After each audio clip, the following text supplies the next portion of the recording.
a stark reminder that any peace settlement must see Russia held accountable for their deplorable actions. Mr. Speaker, this morning I have meetings with Ministerial colleagues and others. In addition to my duties in this House, I shall have further such meetings later today. John Slinger. Thank you, Mr. Speaker. Under this Labour government, NHS waiting lists are down 5 months in a row. Yeah. And the Hospital of St Cross in my constituency of Rugby is playing its part. But many of my constituents remain concerned about the long waits in A&E that they're experiencing, that we inherited from the Conservatives, especially those who have to travel to the General Hospital in Coventry. So will the Prime Minister set out how our plan for change to bring the NHS back into the heart of government will help us to support the front line, deliver better emergency care closer to the community that our constituents have long called for? Mr. Speaker, our plan for change already cut NHS waiting lists by almost 200,000. That's 5 months in a row during the winter months. The local trust waiting lists in his area are down 93%, and he's doing a great job for his community.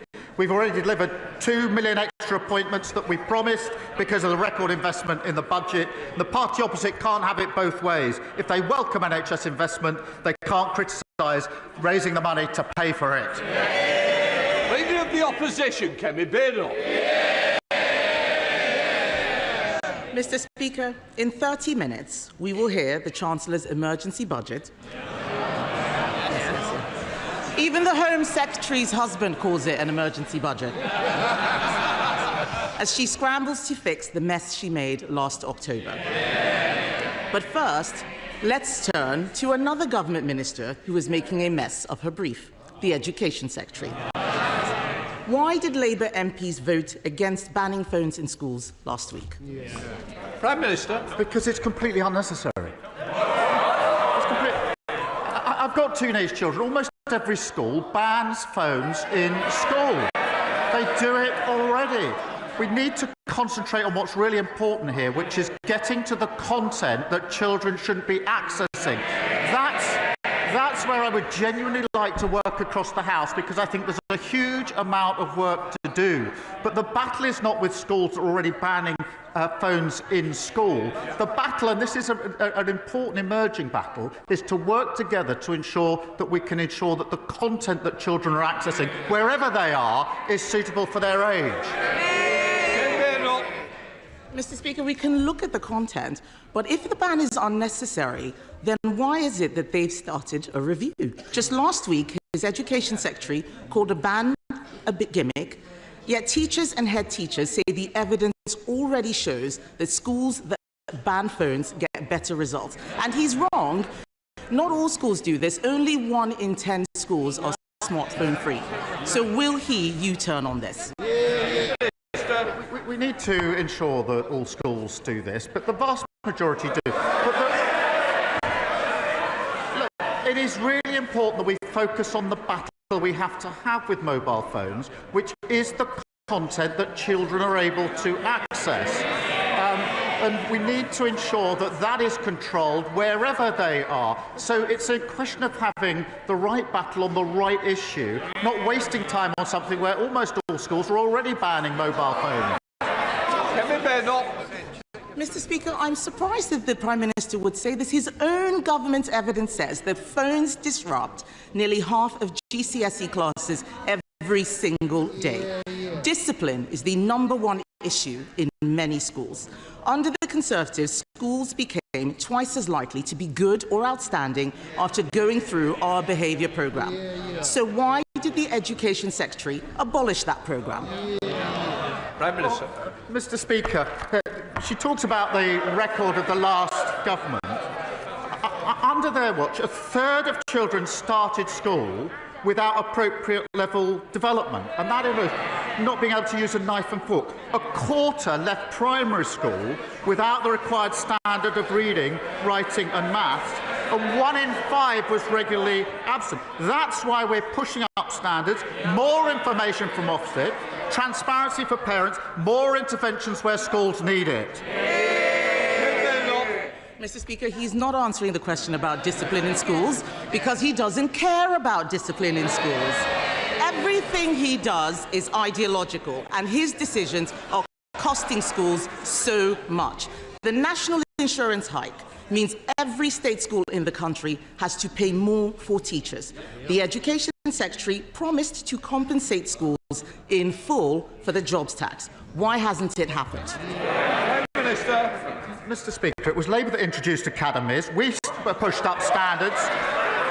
And this is not ideological. I'm a parent of two teenage children, both of whom go to a state school. So I'm vested in this, and it matters hugely to me. Nothing ideological about it. That is why we're driving up standards, as we always have done.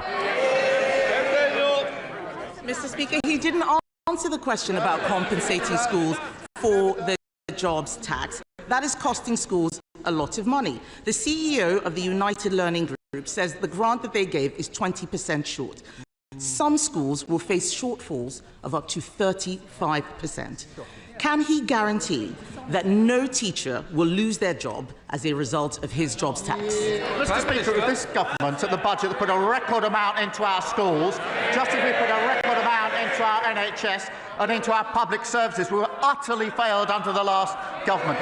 But yet again, she wants all the benefits, the NHS, but she can't say how she's going to pay for it. That's what got us into the mess in the first place. Mr. Speaker, the whole House will have heard that he could not guarantee that teachers' jobs are safe. Not only is he taxing schools, he's also lowering standards. He talks about our record. I'll tell him what our record was. Under the Conservatives, English schools shot up the international league tables, while schools in Labour-run Wales, standards fell. Academy freedoms led to the biggest improvement of standards in a generation, but the Education Secretary is attacking them with her reforms. Can the Prime Minister point to any evidence at all, that these discredited academy reforms will improve school standards? Prime Minister. Yes, take the example of schools going into academies. The vast majority of schools are already academies. Therefore, we need to think again about what we do about failing schools that are already academies. We need to go on to the next chapter. And they never take the big decisions, and that's why we ended up their record. Open borders, which she was the cheerleader for, a crashed economy, mortgages through the roof, the NHS on its knees, hollowed out armed forces, and what have we got already under this government? 2 million extra NHS appointments, 750 breakfast clubs, including one in her constituency, record numbers of people being returned who shouldn't be here, and fully funded increase in defence spending. That's the difference a Labour government makes. Thank you, Mr. Speaker. I recently visited Harlow College and saw the work they were doing training the bricklayers and electricians of the future. Would the Prime Minister agree with me that the work that FE colleges like Harlow College do is vital for the house building that we need for future generations? And what will his government do to support Harlow's next generation? He's a great champion for his constituents. We are investing £600 million to train up to 60,000 more skilled house builders so we can support the next generation and deliver 1.5 million new homes. We're creating technical excellence colleges and investing in Stansted Airport, creating 5,000 jobs nearby, which will create more opportunities for young people in Harlow. Leader of the Liberal Democrats, Red David. Thank you, Mr. Speaker. The British drama Adolescence has shone a much-needed spotlight on the enormous damage being done by social media to the minds of many of our young people, especially teenage boys. We've argued social media giants should be much more toughly regulated and pay more tax so we can defend our young people from this harm. But we've had disturbing reports that the government is considering scrapping the digital services tax and watering down Britain's online safety legislation to appease President Trump and his co-president, Elon Musk. So will the Prime Minister today categorically rule out both of these things and make it clear that he will guarantee that British laws on tax and social media will be written in this House and not the White House? Well, yes, of course, as he well knows. On the point he makes about online safety, it is important. There are new measures coming in the next few months which are very important under the Act, and we need to see whether we can go further on this issue, because there are concerns as to whether they go far enough. But will the laws be made in this place? Of course they will. Shred David. Well, I'm grateful for the Prime Minister's reply on the social media laws, but he didn't answer the point on the digital services tax, and we will come back to that. But moving on, Mr. Speaker, after President Trump's national security advisor accidentally added a journalist to a group chat that was discussing military action in Yemen, and given, I think, all the concerns that we share about President Trump's relationship with Vladimir Putin and J.D. Vance's insulting disdain for Britain and our armed forces, will the Prime Minister make it clear that he will order an urgent review into the security of the intelligence that we share with the United States? Yes. Mr. Speaker, we work with the United States on a daily basis, and I think the honourable gentleman would like to think of himself as sort of reasonable, and when he's not jumping in Windermere, quite serious. But unpicking our relations with the US on defence and security is neither responsible nor serious. So, judges. Thank you, Mr. Speaker. Medina from Lyminge in my constituency is registered blind, and she recently told me how she had been failed by the broken social security system left behind by the Conservatives. She faced great difficulties in getting support from access to work, which is essential across my Ashford constituency, and was not helped to find paid employment. It is so important that disabled people who want to work are supported to do so. What is the Prime Minister's message to Medina and others like her who have been abandoned and shut out of employment for far too long? Every person should have the right to work, and we will always protect the most severely disabled and those with lifelong health conditions. For Medina and the 200,000 others like her who can work and want to work, we need to support them. And that's why we're investing £1 billion in personalised tailoring employment programmes and introducing the right to try work guarantee. The party opposite presided over a failed system that didn't help them and then blamed them. We will never do that. Stephen Flynn. Mr. Speaker, those who know me well know that I don't talk of this often, but for half of my adult life I was physically disabled. Indeed, when I first walked through the doors of this here chamber, I did so with a crutch in my right arm to support my body weight. I know how it feels.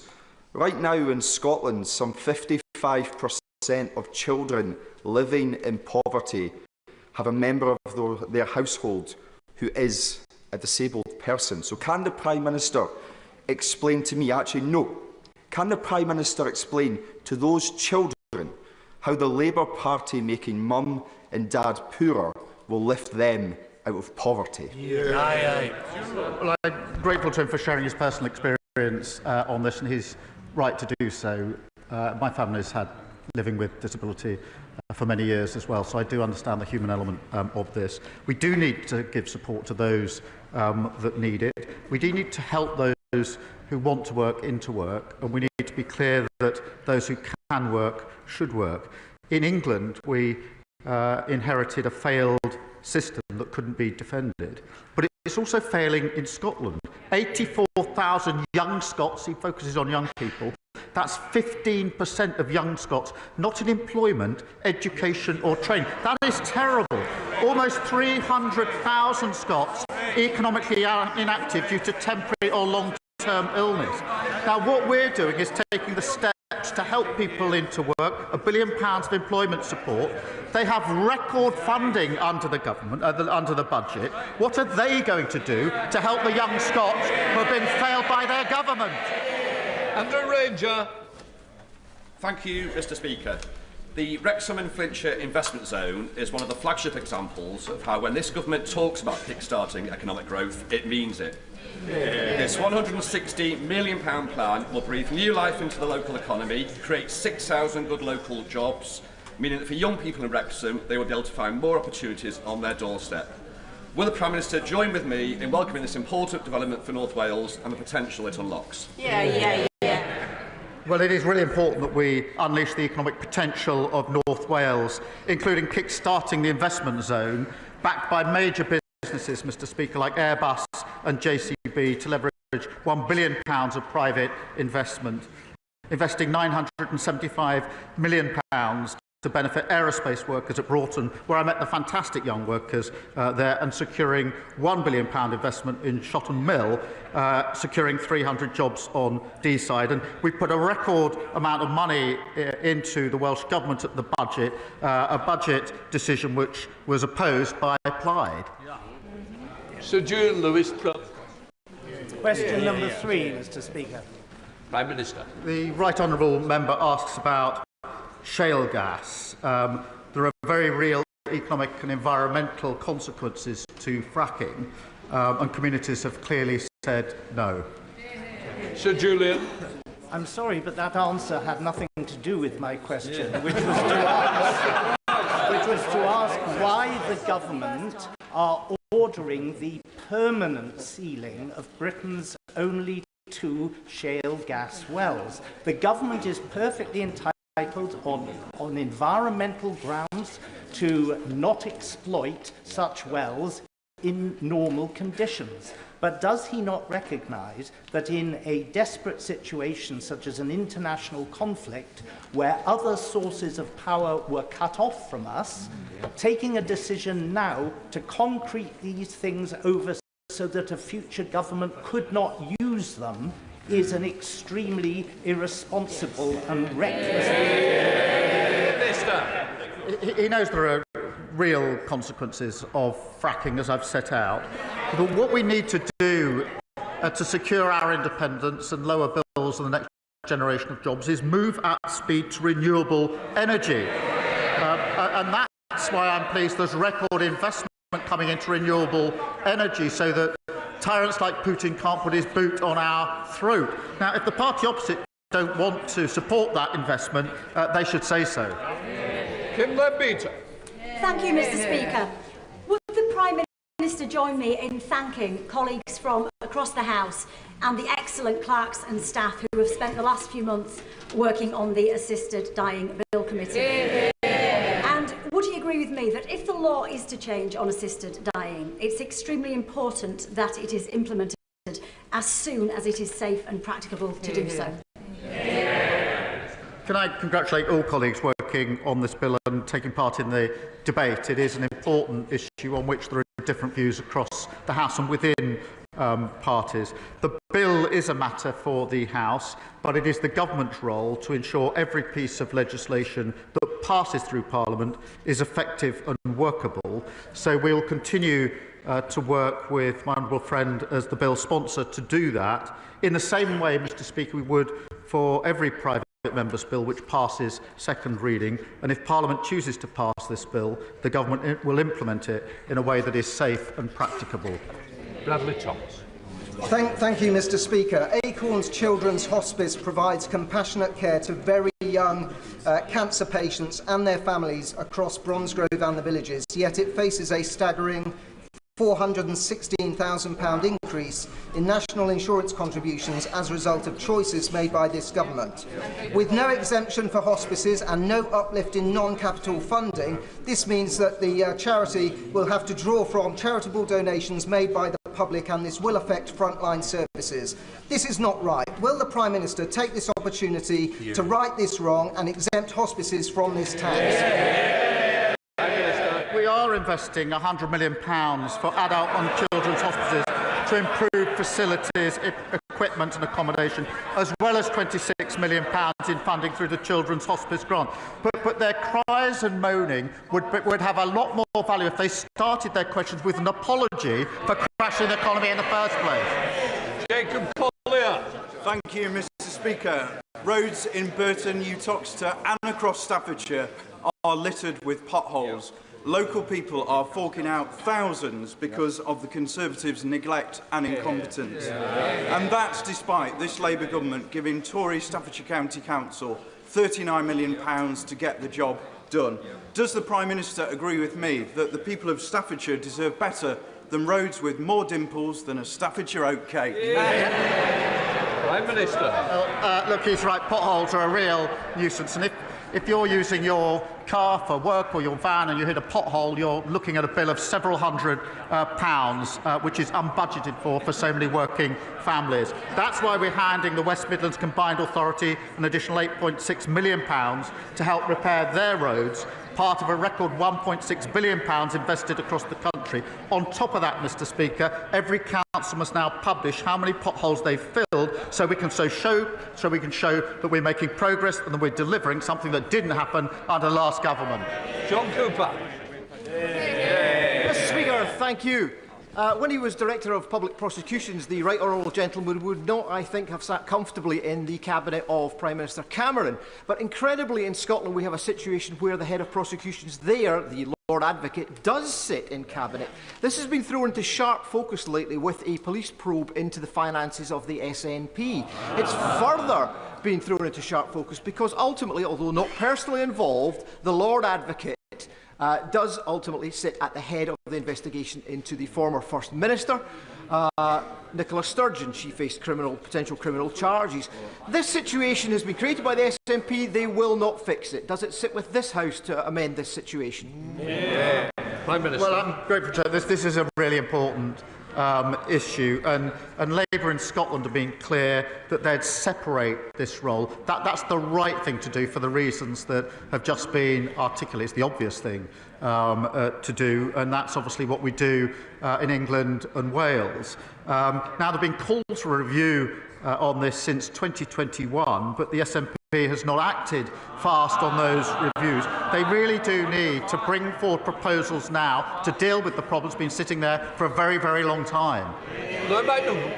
Thank you, Mr Speaker. Can I join the Prime Minister in welcoming the delegation from Bring Back Kids, who are trying to return the tens of thousands of children abducted by Vladimir Putin, an act of pure evil. The Prime Minister will be aware that they've been working with the Yale University Humanitarian Lab, who were tracking thousands of those children inside Russia until recently. I say until recently because they've had their long-term funding removed. Will we consider using our existing contributions to the Partnership Fund for a Resilient Ukraine to restore that important work that they're doing, and in doing so restore the hope that those children can be returned to their anguished families? Well, I'm grateful to him for emphasising this again. Russia's abduction of Ukrainian children is sickening, and I think across the House we would all agree on that. A peace settlement in Ukraine must see Russia held to account and the children reunited with their families. And in specific reference to his question, the UK is playing our full part in international efforts, including funding the Bring Kids Back initiative through the Partnership Fund for a Resilient Ukraine. And I want to reassure the whole House will do everything we can to see these children returned and reintegrated as safely and as quickly as is possible. Thank you very much, Mr Speaker. The 7-year-old adoptive daughter of my constituent Sarah suffered immense trauma in her early years. Thanks to support from the Adoption and Special Guardianship Support Fund, she's been able to access much-needed therapy that's helped her progress. But she and thousands of others don't know if they'll be able to get more help, because in just 5 days, that fund ends and ministers have repeatedly refused to confirm whether it will continue.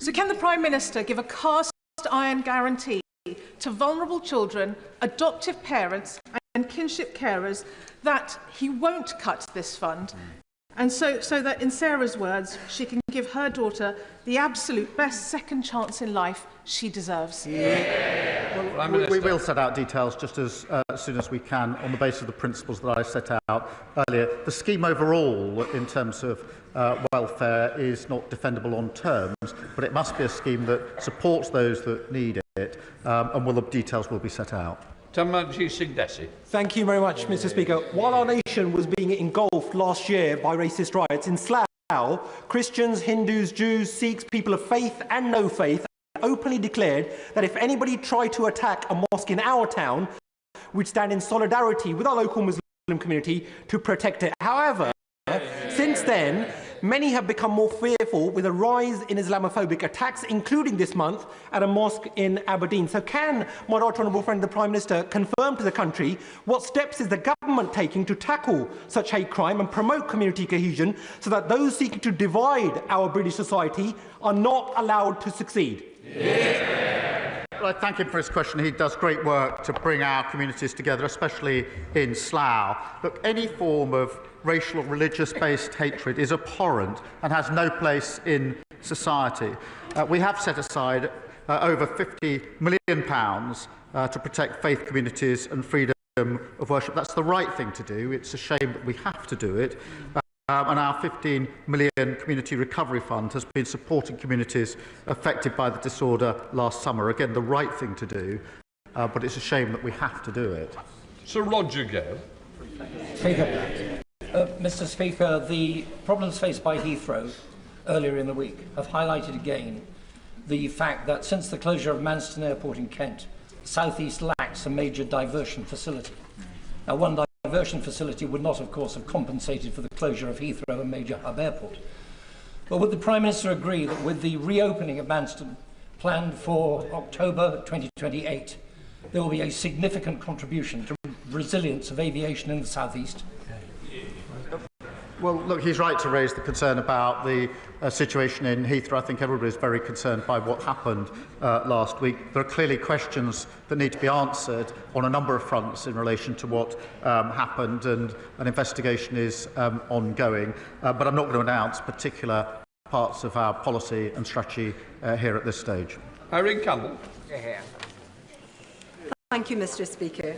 In my constituency of North Ayrshire and Arran, the SNP ferry fiasco is having a devastating social and economic impact on our Drawson and the Isle of Arran.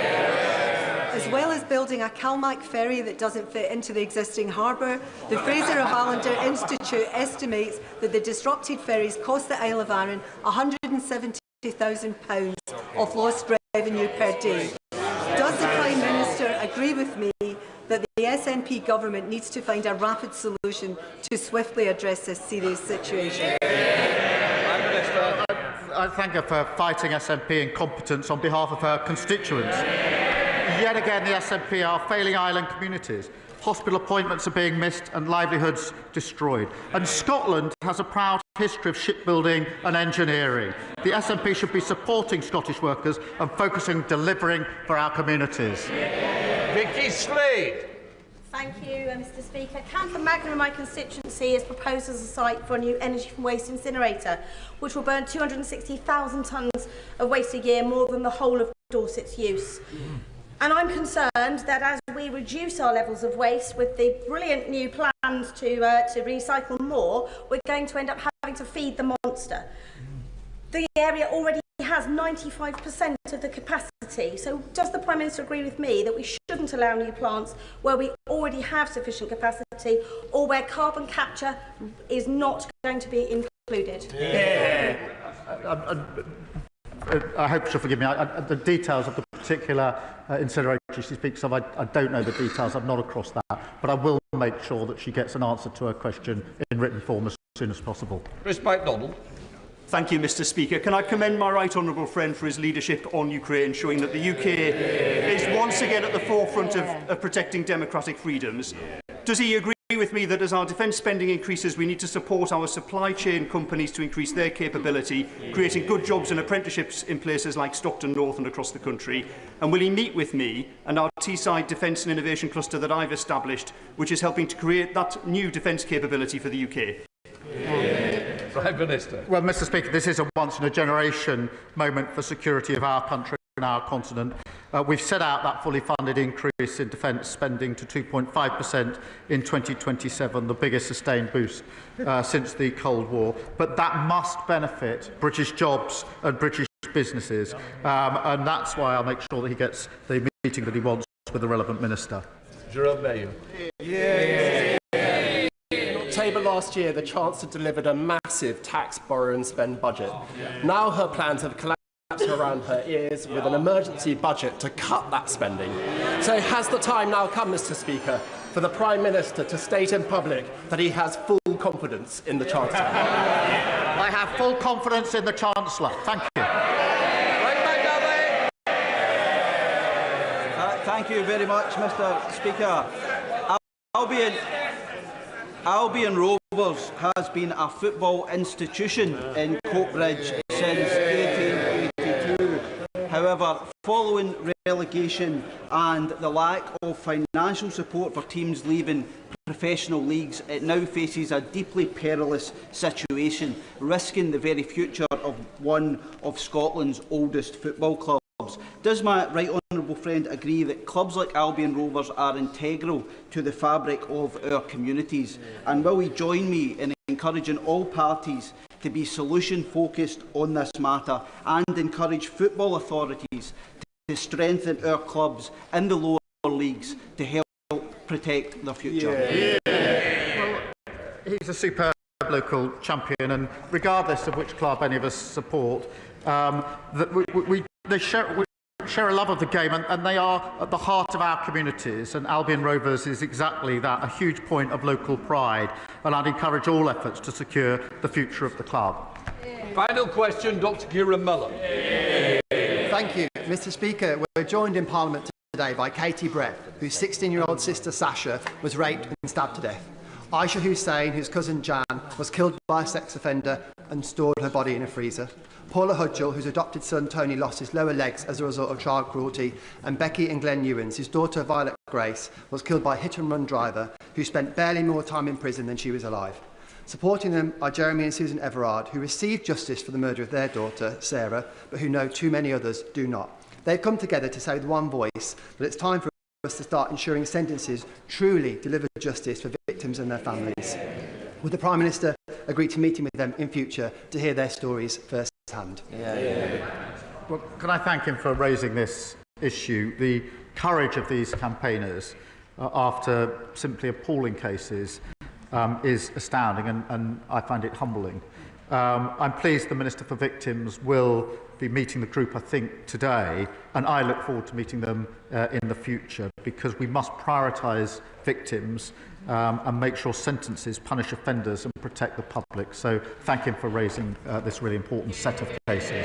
That completes Prime Minister's questions with that front bench changeover.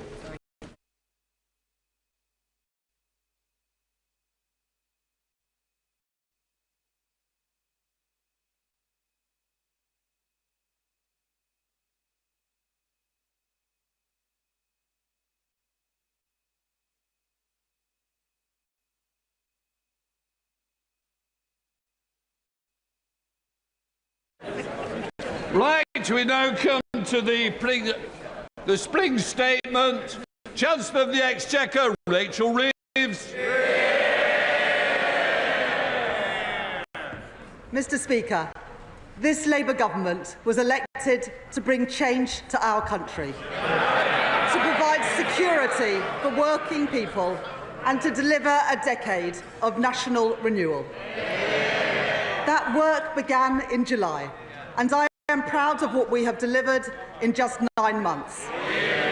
Restoring stability to our public finances, giving the Bank of England the foundation to cut interest rates 3 times since the general election, rebuilding our public services with record investment in our NHS, bringing waiting lists down for 5 months in a row, and increasing the national living wage to give 3 million people a pay rise from next week. Now our task is to secure Britain's future in a world that is changing before our eyes. The threat facing our continent was transformed when Putin invaded Ukraine. It has since escalated further and will continue to evolve rapidly. At the same time, the global economy has become more uncertain, bringing insecurity at home as trading patterns become more unstable and borrowing costs rise for many major economies. Mr. Speaker, the job of a responsible government is not simply to watch this change. This moment demands an active government, a government not stepping back but stepping up, a government on the side of working people, helping Britain to reach its potential. And Mr. Speaker, we have the strength to do just that. As one of the world's largest economies, an ally to trading partners across the globe, and a hub for global innovation. These strengths and the progress that we have made so far mean that we can act quickly and decisively in a more uncertain world to secure Britain's future and to deliver prosperity for working people. Mr. Speaker, as I set out at the budget last year, I am today returning to the House to provide an update on our public finances, supported by a new forecast from the Independent Office for Budget Responsibility. Ahead of a full spending review in June, I will then return to the House in the autumn to deliver a budget in line with our commitment to deliver just one major fiscal event a year. So let me now turn to the OBR's forecasts, and I want to thank Richard Hughes and his team for their dedicated work. The increased global uncertainty has had two consequences. First, on our public finances, and second, on our economy. I will take each in turn. In the autumn, I set out our new fiscal rules that would guide this government. These fiscal rules are non-negotiable. They are the embodiment of this government's unwavering commitment to bring stability to our economy and to ensure security for working people. Because the British people have seen what happens when a government borrows beyond their means.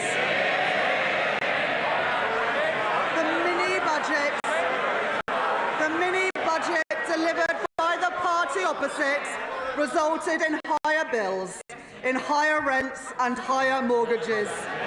And Mr. Speaker, it was not the wealthy who suffered most when they crushed the economy, it was ordinary working people. And they continue to feel the effects 2.5 years later of the damage that the party opposite did. Now let me be clear. There is nothing progressive, there is nothing Labour about working people paying the price for economic irresponsibility.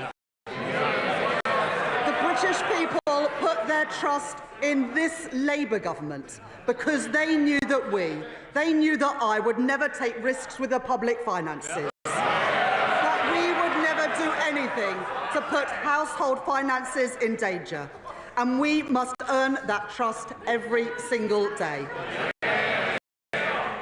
The two rules that I set out at the budget were first, our stability rule, which ensures that public spending is under control, balancing the current budget by 2029-30, so that day-to-day spending is met by tax receipts. Second, our investment rule, to drive growth in the economy, ensuring that net financial debt falls by the end of the forecast period, while enabling us to invest alongside business. Turning first to the stability rule, the OBR's forecast shows that before the steps that I will take in this statement, the current budget would have been in deficit by £4.1 billion in 2029-30, having been in surplus by £9.9 billion in the autumn, as the UK, alongside our international peers like France and Germany, has seen the cost of borrowing rise during this period of heightened uncertainty in global markets. As a result of the steps that I am taking today, I can confirm that I have restored in full our headroom against the stability rule, moving from a deficit of £36.1 billion in 2025-26 and £13.4 billion in 2026-27 to a surplus of £6.0 billion in 27-28, £7.1 billion in 2028-29 and a surplus of £9.9 billion in 2029-30. That compares to the headroom left by the previous government of just £6.5 billion. That means we are continuing to meet the stability rule 2 years early, building resilience to shocks in this, a more uncertain world.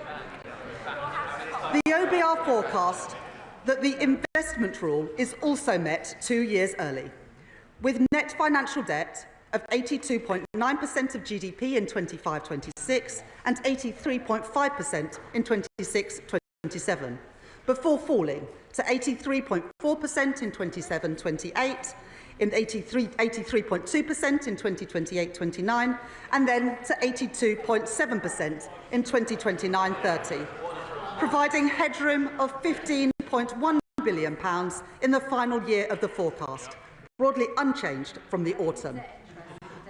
After the last government doubled the national debt, debt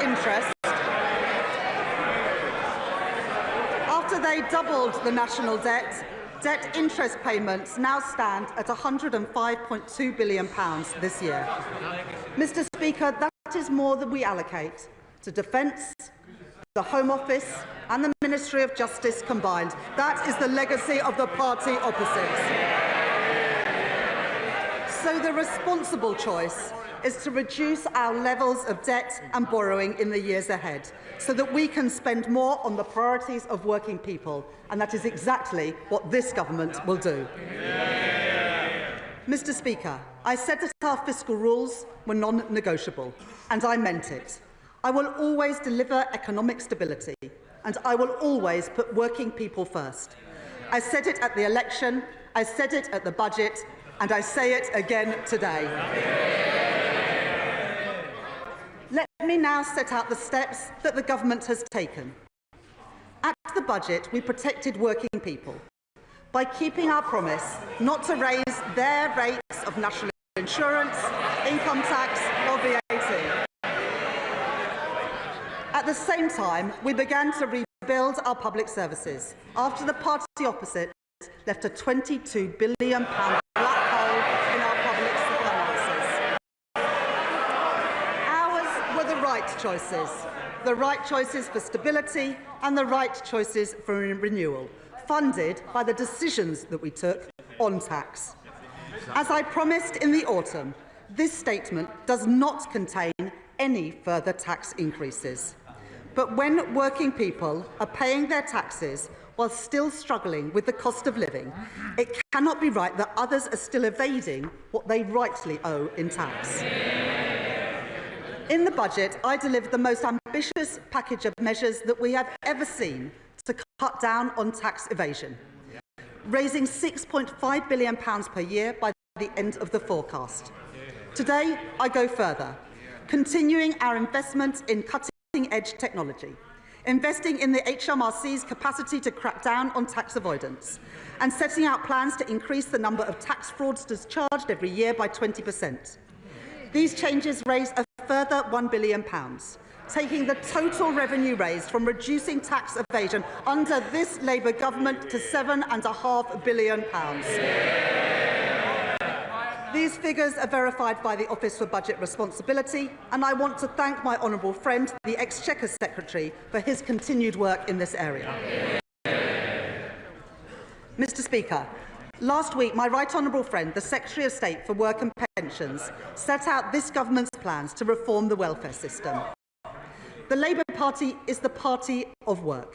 We believe that if you can work, you should work. But if you can't work, you should be properly supported. This government inherited a broken system. More than 1,000 people every day are qualifying for personal independence payments. 1 in 8 young people are not in employment, education or training.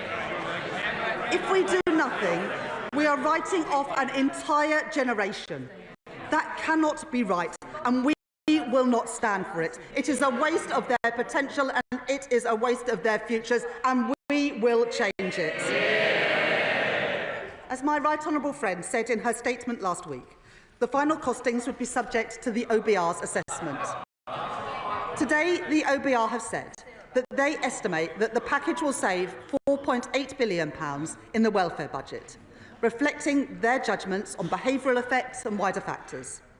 This also reflects final adjustments to the overall package, consistent with the Secretary of State's statement last week and the Government's Pathways to Work Green Paper.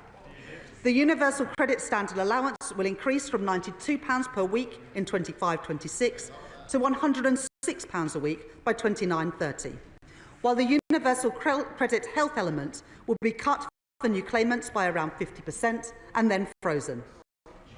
On top of this, we are investing £1 billion to provide guaranteed, personalised employment support to help people back into work, and £400 million to support the Department for Work and Pensions and our job centres to deliver these changes effectively and fairly, taking total savings after that to the package to £3.4 billion. While spending on disability and sickness benefits will continue to rise, these plans mean that welfare spending as a share of GDP will fall between 2026 and the end of the forecast period, very different to what we inherited from the party opposite. We are reforming our welfare system, making it more sustainable, protecting the most vulnerable and, most importantly, supporting more people back into secure work, lifting them out of poverty. Mr. Speaker, at the budget, I fixed the foundations of our economy to deliver on the promise of change. That work has already begun. 2 million extra appointments in our NHS. Waiting lists down. New breakfast clubs opening across England. The largest settlements in real terms for Scotland, Wales and Northern Ireland in the history of devolution. Asylum costs falling, promises made, promises kept, and every single one of them opposed by the parties opposite. At the budget, alongside providing an increase in funding for this year and next, I set the envelope for the spending review, which we will deliver in June, led by my right honourable friend, the Chief Secretary to the Treasury, to set departmental budgets until 28-29 for day-to-day spending and until 2029-30 for capital spending. Today, I'm reflecting two steps that we have taken on our spending plans. First, because we are living in an uncertain world, as the Prime Minister has set out, we will increase defence spending to 2.5% of GDP, reducing overseas aid to 0.3% of gross national income. This means we save £2.6 billion in day-to-day spending in 2029-30 to fund our more capital-intensive defence commitments. Second, in recent months, we have begun to fundamentally reform the British state, driving efficiency and productivity across government, to deliver tangible savings and improve services across our country. Earlier the Prime Minister set out plans to abolish the arm's-length body NHS England and ensure that that money goes directly to improving the service for patients. My right honourable friend, the Health Secretary, is driving forward vital reforms to increase NHS productivity, bearing down on costly agency spend to save money so that we can improve patient care. And my right honourable friend, the Chancellor of the Duchy of Lancaster, is taking forward work to significantly reduce the costs of running government by 15%, worth £2 billion by the end of the decade. This work shows that we can make our state leaner and more agile, delivering more resources to the front line, while ensuring that we control day-to-day spending to meet our fiscal rules. Today, I build on that work by bringing forward £3.25 billion of investment to deliver the reforms that our public services need through a new transformation fund. That is money brought forward now to bring down the costs of running government by the end of the forecast period, by making public services more efficient, more productive and more focused on the user.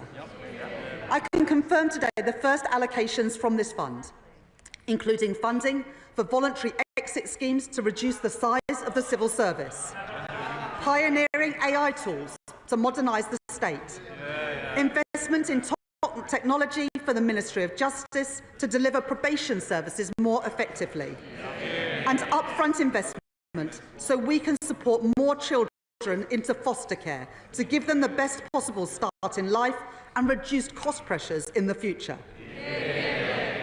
Our work to make government leaner, more productive and more efficient will help deliver a further £3.5 billion of day-to-day savings by 2029-30.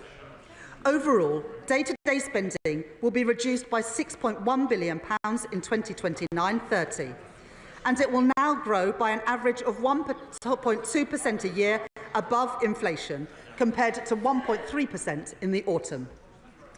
Mr. Speaker, I can confirm to the House that day-to-day spending will increase in real terms above inflation in every single year of the forecast.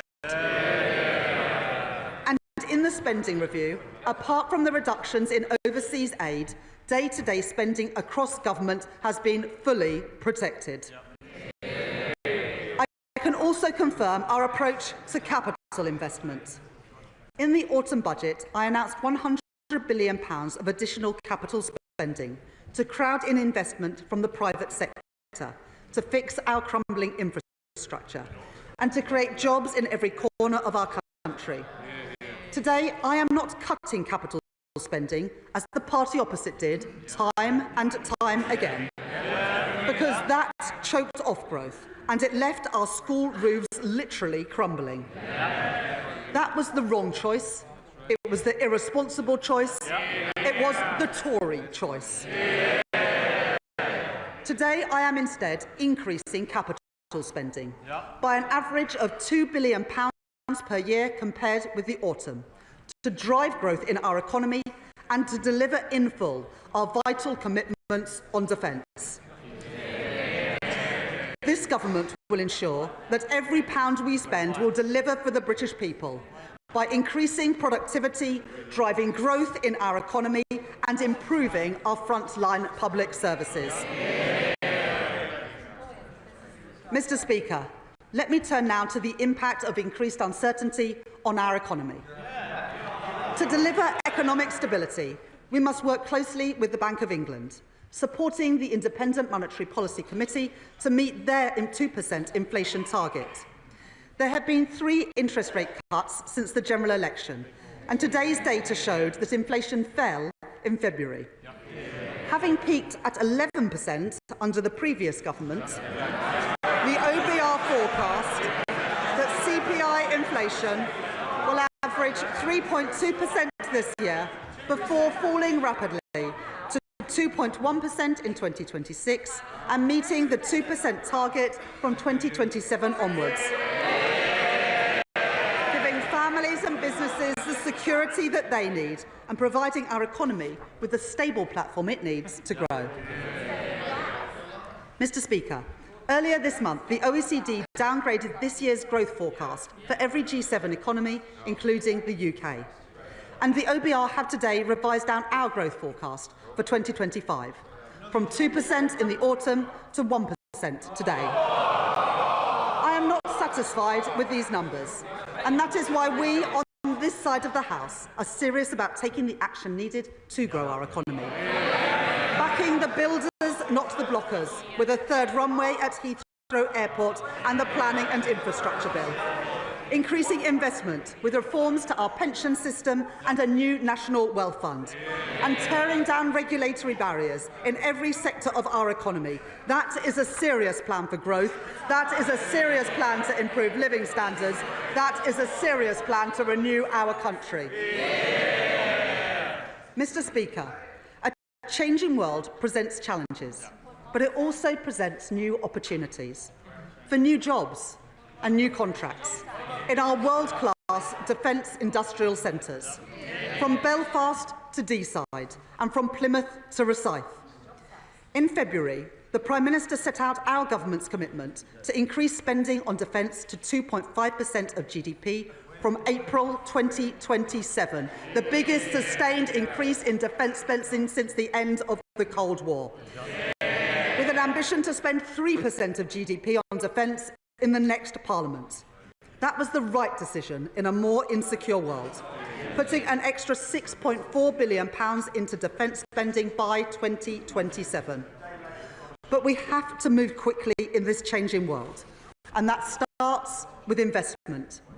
So today I can confirm that I will provide an additional £2.2 billion for the Ministry of Defence in the next financial year, a further down payment on our plans to deliver 2.5% of GDP by 2027.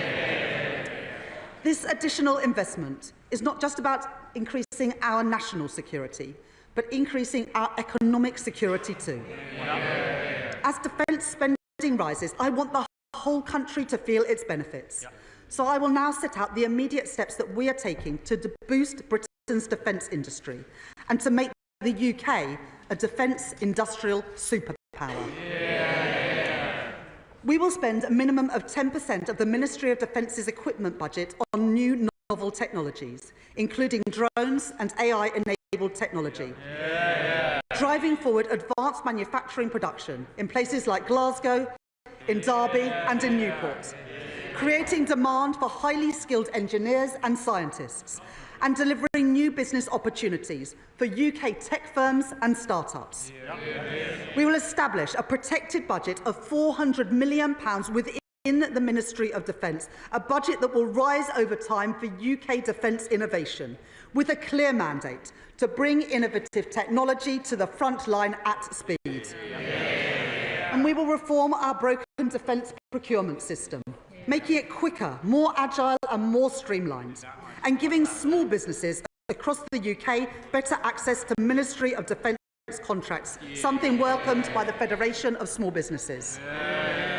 We will take forward our plan for Barrow, a town at the heart of our nuclear security, working with my honourable friend, the member for Barrow and Furness, and providing £200 million, supporting the creation of thousands of jobs there. We will regenerate Portsmouth Naval Base, securing its future, as called for by my honourable friend, the member for Portsmouth South. We will secure better homes for thousands of military families, the homes that they deserve, denied to them by the previous government. Homes for our military families in constituencies of my honourable friends for Plymouth Moorview, Plymouth Sutton and Devonport, York Outer and in Aldershot. That is the difference that this Labour government is making. Finally, Mr Speaker, we will provide £2 billion of increased capacity for UK export finance, to provide loans for overseas buyers of UK defence goods and services, because I want to do more with our defence budget so we can buy and make and sell things here in Britain. Giving further opportunities for our world-leading defence companies and those who work in them to grow and create jobs here in Britain as military spending rightly increases all across Europe. To oversee all of this vital work, my right honourable friend, the Defence Secretary, and I will establish a new Defence Growth Board to maximise the benefits from every pound of taxpayers' money that we spend. And we will put defence at the heart of our modern industrial strategy to drive innovation that can deliver huge benefits back into the British economy. Mr Speaker, that is how we make our country a defence industrial superpower. So the skills of the future, the jobs of the future and the opportunities of the future can be found right here in the United Kingdom. Mr Speaker, as the previous government learned to their detriment, there are no shortcuts to economic growth. It will take long-term decisions. It will take hard yards. It will take time for the reforms that we are introducing to be felt in the everyday economy. It is right that the Office for Budget Responsibility consider the evidence and look carefully at measures before recognising a growth impact in their forecast. But, Mr Speaker, I can announce to the House that the OBR have considered and have scored one of the central planks of our plan for growth. In my first week as Chancellor, I announced that we were pursuing the most ambitious set of planning reforms in decades to get Britain building again. And in December, we published changes to the National Planning Policy Framework, driven forward tirelessly by my right honourable friend, the Deputy Prime Minister. Reintroducing mandatory housing targets and bringing grey belt land into scope. The OBR have today concluded that these reforms will permanently increase the level of real GDP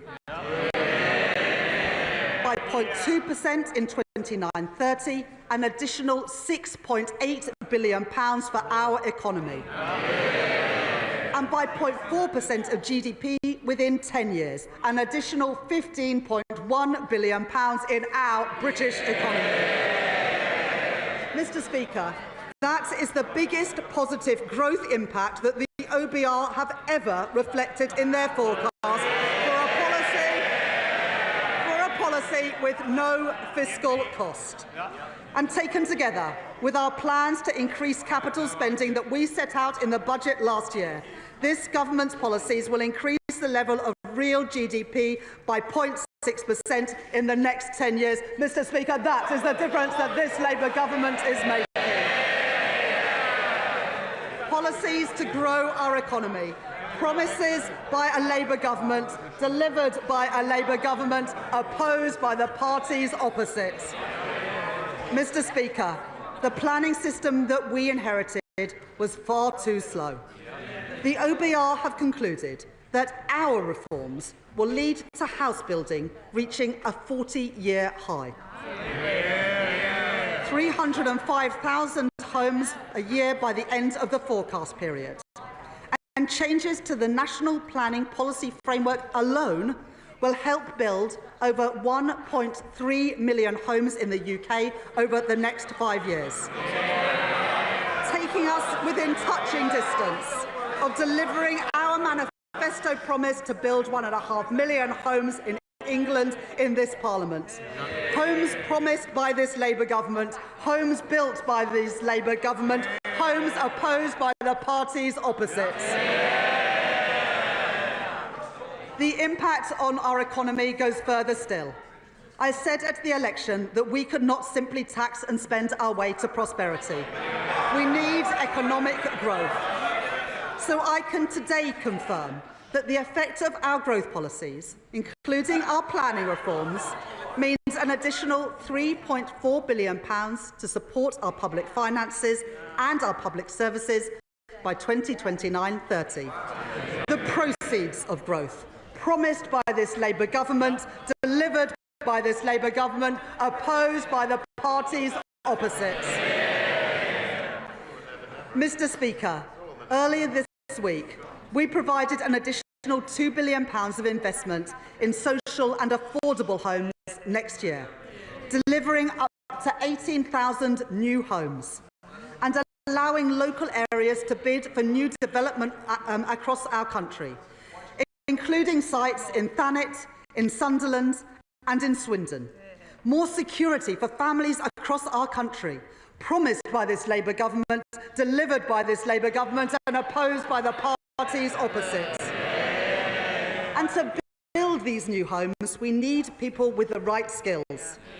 Earlier this week, my right honourable friend, the Education Secretary, announced more than £600 million to train up 60,000 more, £600 million to train up 60,000 more construction workers, including with 10 new technical excellence colleges across every region of our country, giving working people the chance to fulfil their potential. New opportunities for our young people, promised by this Labour government, delivered by this Labour government, opposed by the parties opposite. Mr. Speaker, all this is just the start. The Planning and Infrastructure Bill passed its second reading on Monday. No thanks to the parties opposite. Once this bill completes its passage, it will help deliver the homes and infrastructure our country badly needs. And I say to the parties opposite, the British people will be watching. Because if the parties opposite don't support these reforms, let us be clear about what that means. They are opposing economic growth. They are opposing more homes for families. They are opposing good jobs across our country. We on this side are clear about whose side we are on. The parties opposite must decide too. This Labour government is taking the right decisions now to secure Britain's future. And today I can confirm to the House that the OBR have upgraded their growth forecast next year and every single year thereafter.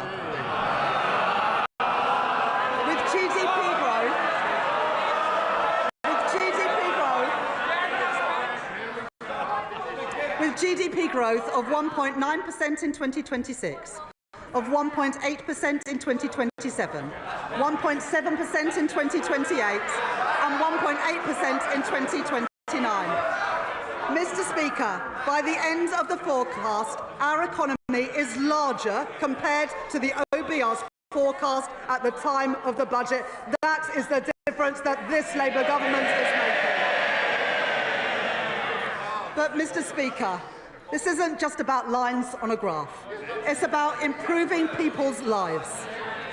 Working people are still feeling the pinch after a cost of living crisis caused by the party opposite that caused interest rates and inflation to go through the roof.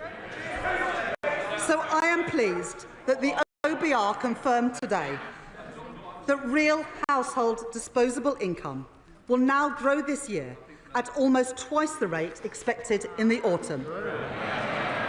Compared to the forecast in the final budget delivered by the party opposite, and after taking into account inflation, the OBR say today that people will be, on average, over £500 a year better off under this Labour government.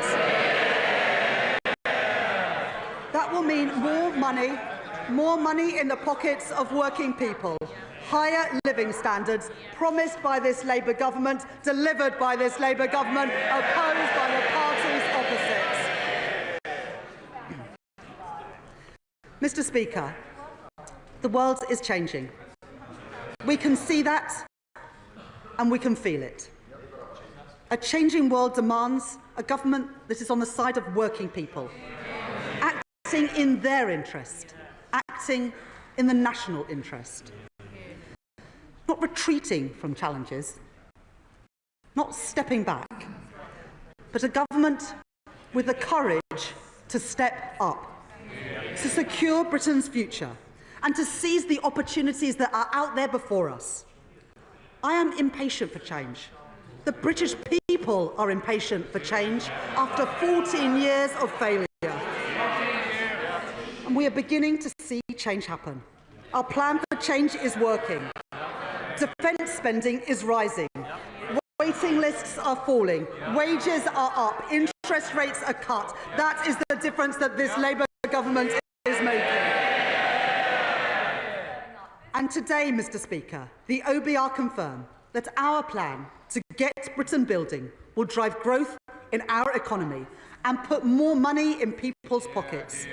There are no quick fixes, but we have taken the right choices, returning stability to our economy after years of mismanagement by the party opposite, delivering security for our country and security for working people.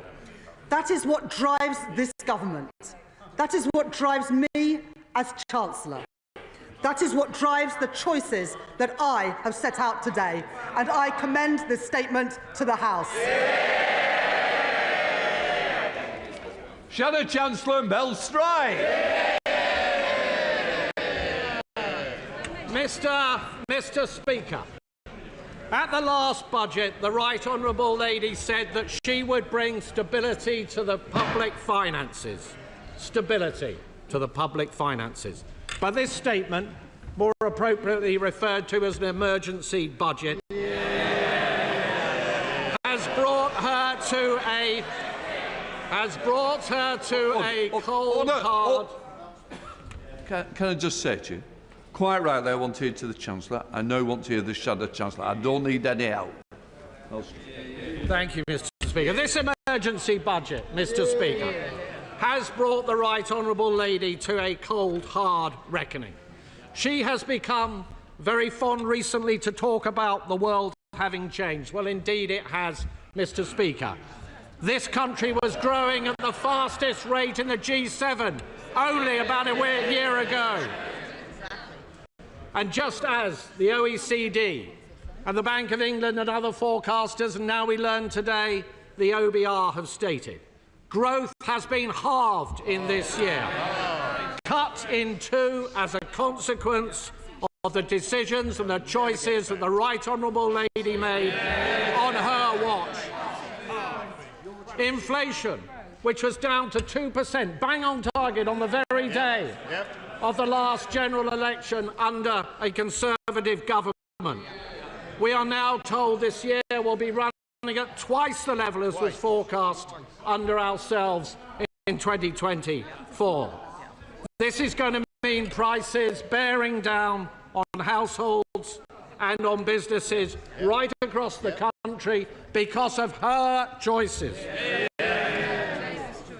And the OBR also says, Mr. Speaker, that unemployment will be rising this year and next year and the year after.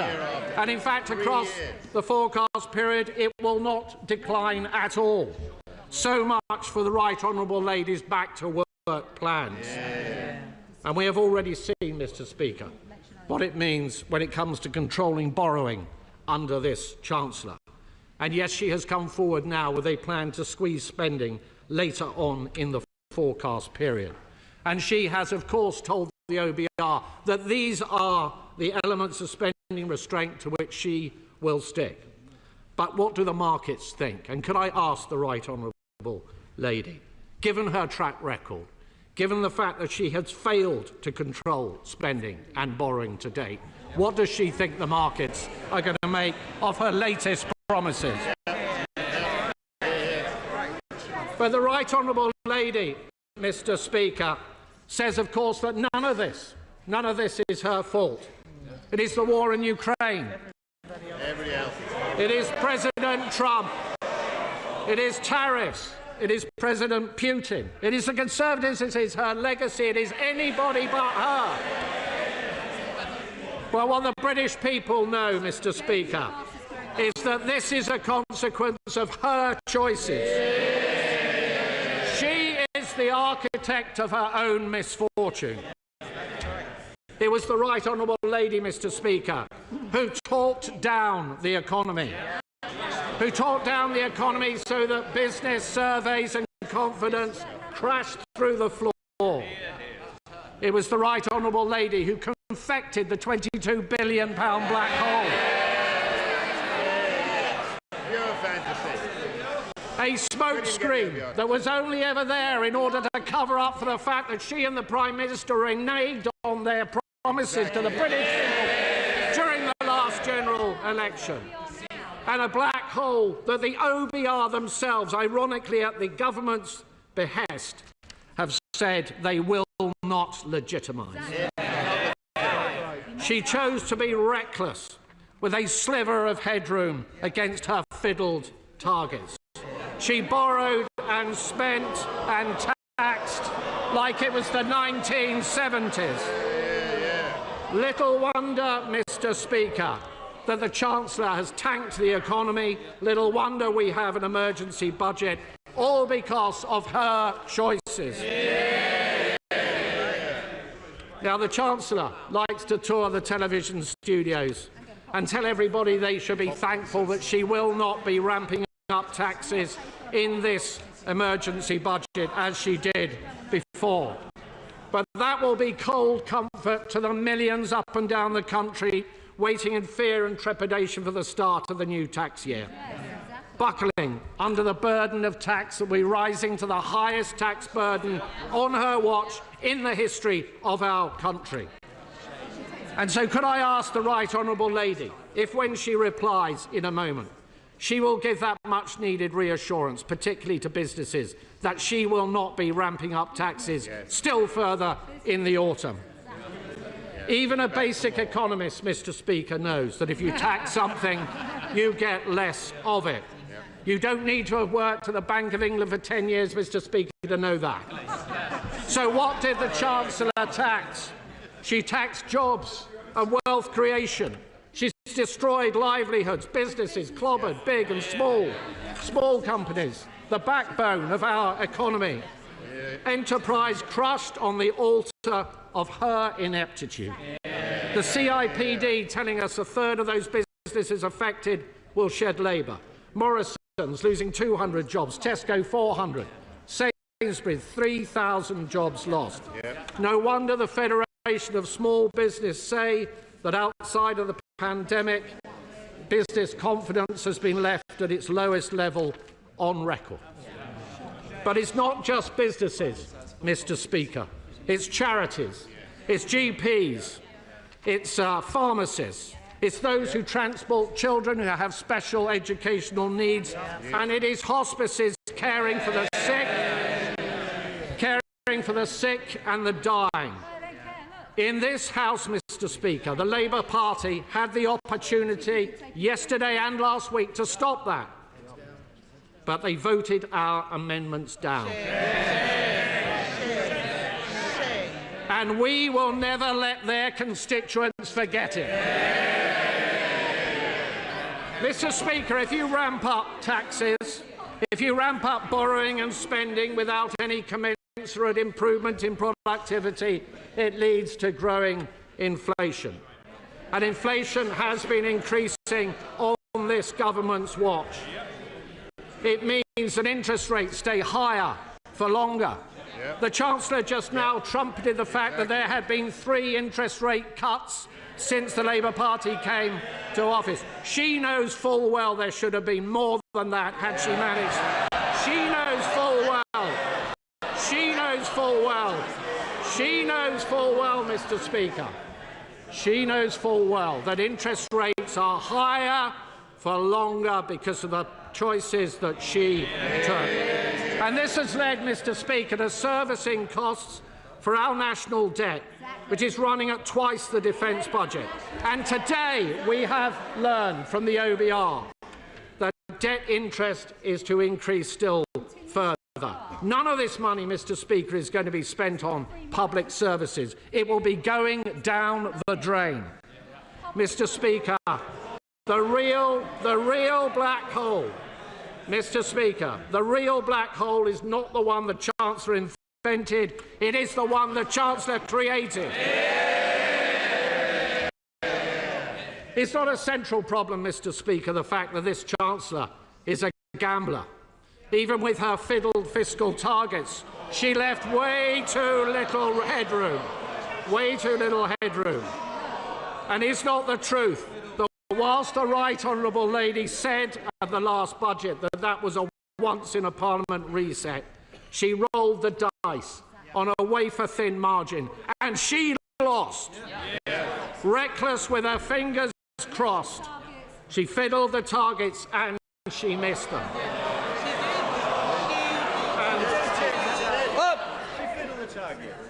I'm not sure about the language we use. I think there are better words and more constructive words the Shadow Chancellor would prefer to use. Can I just point out, thank you, Mr.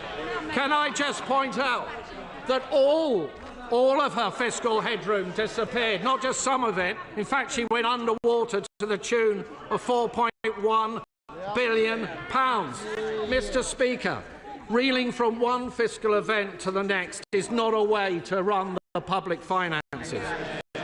And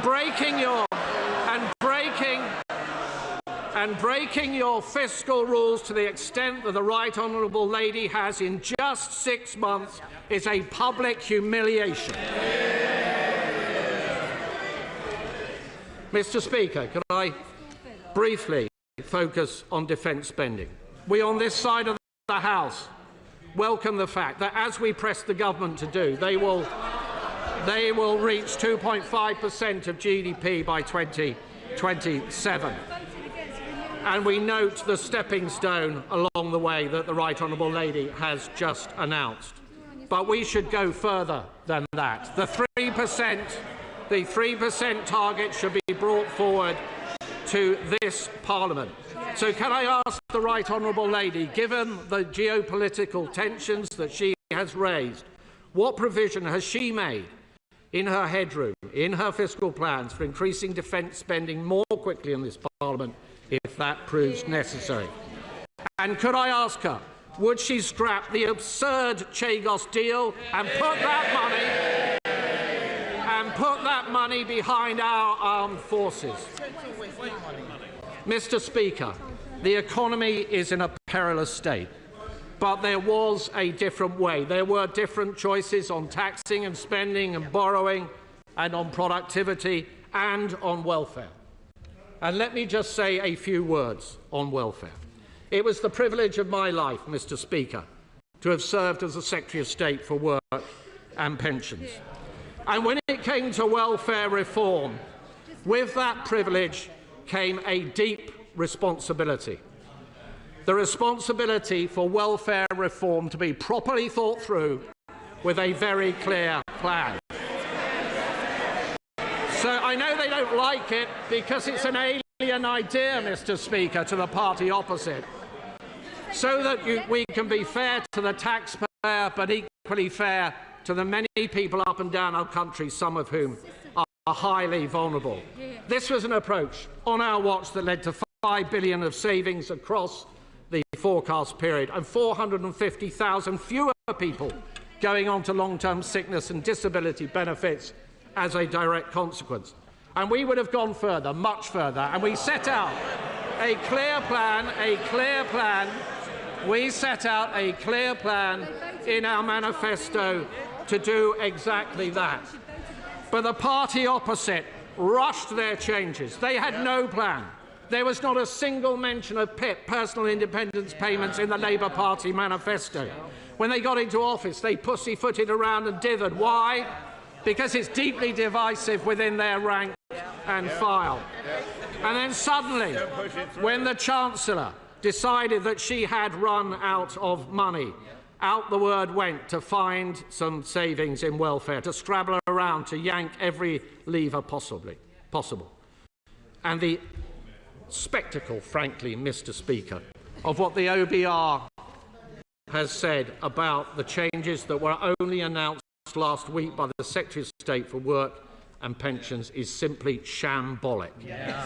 We have gone from incompetence, Mr. Speaker, to chaos. Yeah. There have been more changes in this policy than there were at the last minute to the profile of the Right Honourable Lady on LinkedIn. The result is the worst of all worlds, a wholly inadequate level of savings on welfare, with welfare costs still spiralling ever higher, and changes that were likely to harm many vulnerable people. So could I ask the Right Honourable Lady, when the Secretary of State for Work and Pensions came to the House last week with these changes, she did not provide an impact assessment. Was this because the OBR had not signed off the numbers? Was it because the department did not have enough time to produce one?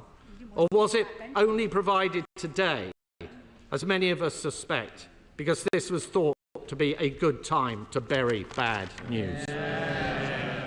Mr. Speaker, the forecast for growth is down, for borrowing costs is up, for inflation is up, and business confidence has been smashed in a million pieces.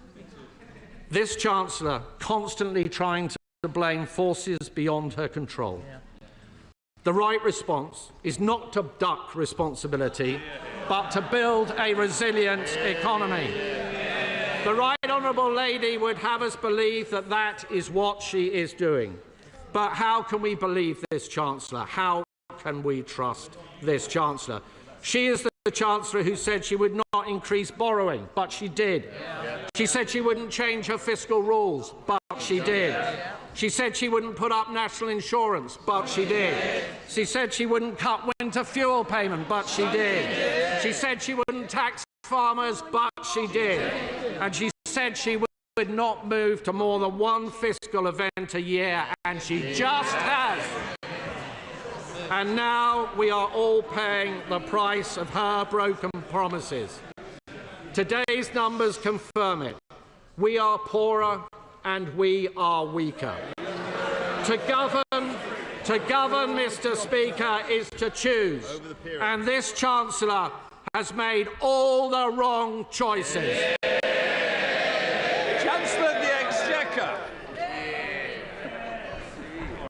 Okay, well, I know that the Chancellor hasn't been in this role, Sarah Chancellor hasn't been in this role for very long, but I mean, at least he's not misquoting Shakespeare today.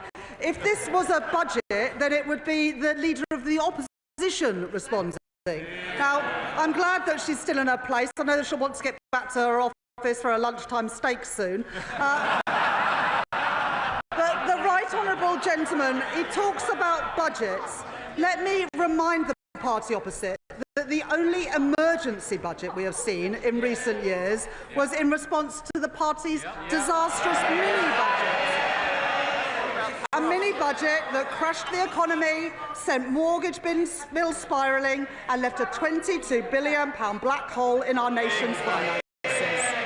Now, they might have forgotten about the damage that they did to our country, but the British people never will.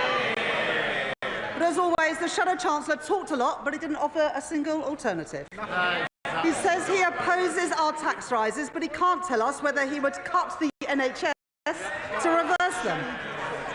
He says he wants economic growth, but they abstained on the very planning reforms that the OBR have said will kickstart growth.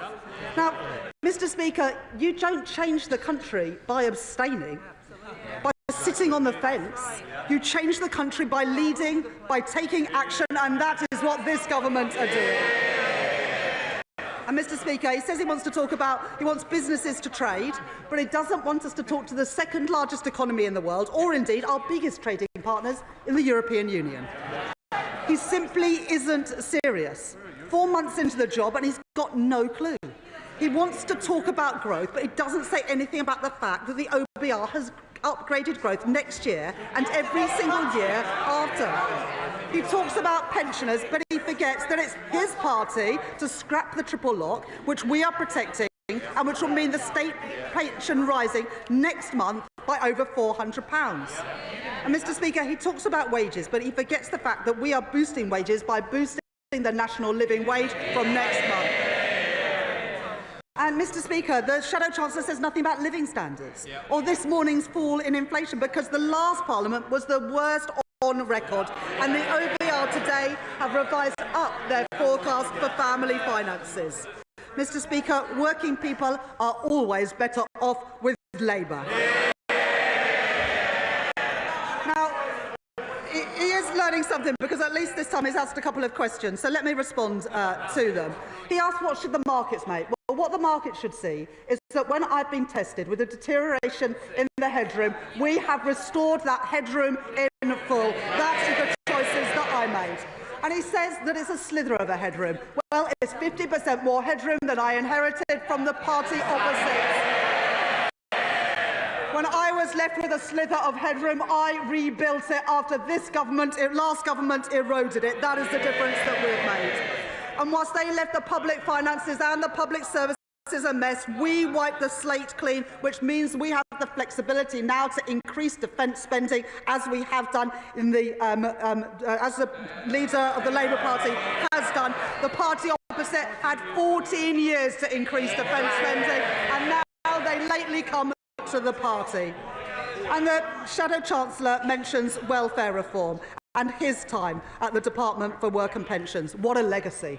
1 in 8 young people not in education, employment or training. 1,000 people a day going on to personal independence payments. And the OBR say today that welfare spending as a share of GDP will now start falling, a far cry from what we had under the party opposite. And, Mr. Speaker, the Shadow Chancellor speaks about employment. Well, the OBR say that employment will increase, that wages will increase and that living standards will increase. What a change after 14 years of the Conservative Party. Well, the world is changing, and no one can be in any doubt about it. But the Conservative Party are stuck in the past, divided, out of touch and carping from the sidelines. They have no plan. No plan to kick-start growth, no plan to fix our public services, no plan to keep our country safe. The only plan for change they are working on is to change their party leader, and you can't blame them for that. So if they have no plan, let me remind them about ours. The minimum wage up, real wages up, house building up, NHS investment up, investment in our schools up, investment in our roads up, defence spending up. Every single one of those policies opposed by the party opposite. Opposed by the Conservatives, opposed by Reform, opposed by the SNP, opposed by the Liberal Democrats and opposed by the Greens. Mr Speaker, it's the anti-growth coalition in action. They are the blockers, we are the builders, securing Britain's future, protecting working people and delivering change. Chair of the Finance Committee, Dame Meg Hillier. Thank you, Mr Speaker. Mr Speaker, my right honourable friend inherited a very difficult challenge when she became Chancellor of the Exchequer last July. And she is absolutely right that the books need to balance. This is not other people's money we're spending, but taxpayers' money hard earned by our constituents. And she is right to be tough as Chancellor on this.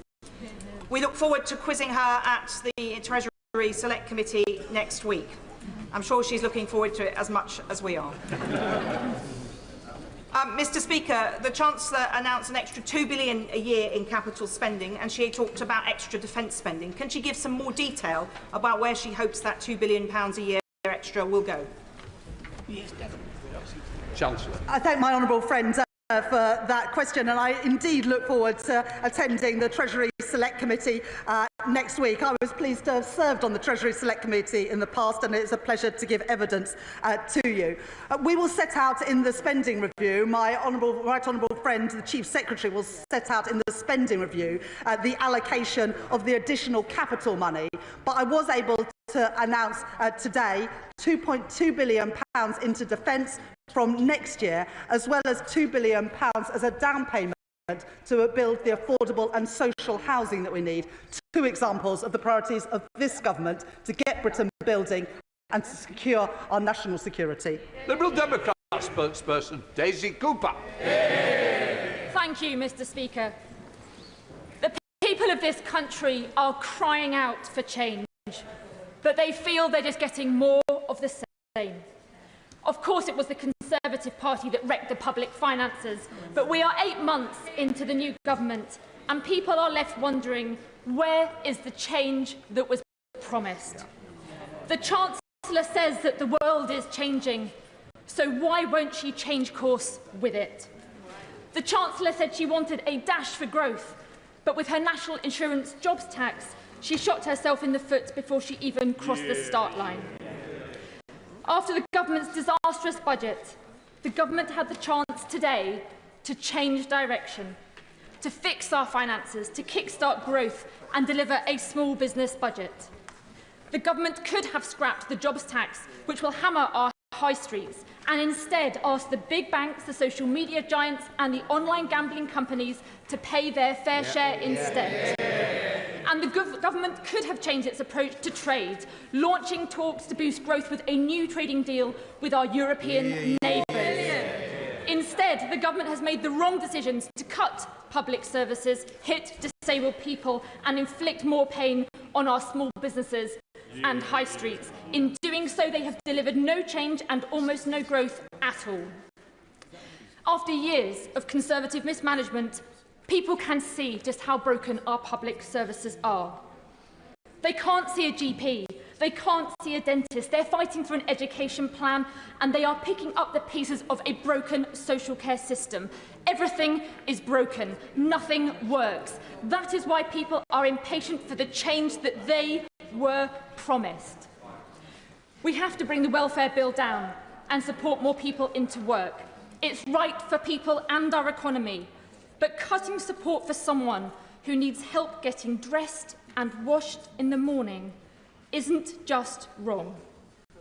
It does absolutely nothing to support that person into work. And if anything, it does the exact opposite. It will also have knock-on impacts for the entitlements of their family carers too. So will the Chancellor come clean about this? If the government government is serious about cutting welfare spending, it must get serious about fixing health and social care. Yes. So will the Chancellor speed up the social care review and ensure that it concludes no later than the end of this year? Yeah. And in her quest to slim down the civil service, I wonder why the Chancellor has not looked at the mountain of red tape created by the last government's terrible trade deal with Europe. A whopping 2 billion extra pieces of paper have had to be completed by businesses since Brexit, enough to wrap around the world 15 times. If we manage to cut the red tape, we can give British businesses a tailwind. We can deliver far more growth than is currently predicted. We can increase the fiscal headroom to deal with global headwinds, and we can free up precious time and money in our civil service. That would be real change. Madam Deputy Speaker, business was promised change too, and today's statement should have been a small business budget. We Liberal Democrats have repeatedly raised the alarm about the impending damage from the National Insurance Jobs Tax, the bigger business rates bills and changes to reliefs for family farms and family businesses. These changes will be a hammer blow to small and family businesses, leaving communities facing the prospect of an epidemic of boarded-up shop fronts. And there'll be a hammer blow to community health and care providers who stop our NHS from falling over. This isn't the change that was promised.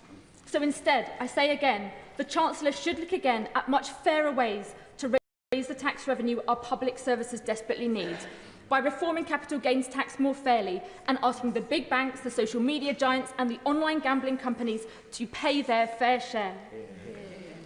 I know that the Chancellor must contend with President Trump's trade war, which is causing global economic turmoil. But our response to Trump's bullying cannot be to cower in the corner and just hope that he's nice to us. We cannot sit on our hands whilst British steel is hit with Trump's tariffs. We Liberal Democrats warmly welcome the Chancellor's move to raise defence spending to 2.5% of GDP. But instead of cutting the aid budget, which abandons the world's poor and damages our soft power, she should instead be covering the cost by raising the digital services tax, handing the tab to Elon Musk and Trump's other billionaire backers.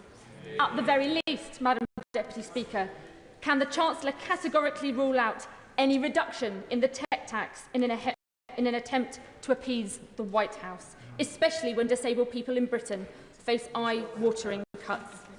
To conclude, Madam Deputy Speaker, I have a series of questions. Will the Chancellor recognise that cutting public services that are already stretched is a false economy? Will she accept that trying to bring down the welfare bill without fixing health and social care is a road to nowhere? Will she listen to the warnings from small and family businesses that her jobs tax will do more harm than good? Will she look at the fairer ways of raising revenue that we Liberal Democrats have put forward? And will she take the bold action we need to grow our economy by rebuilding our broken trading relationship with Europe? Madam Deputy Speaker, the public were promised change. Where on earth is it? Chancellor.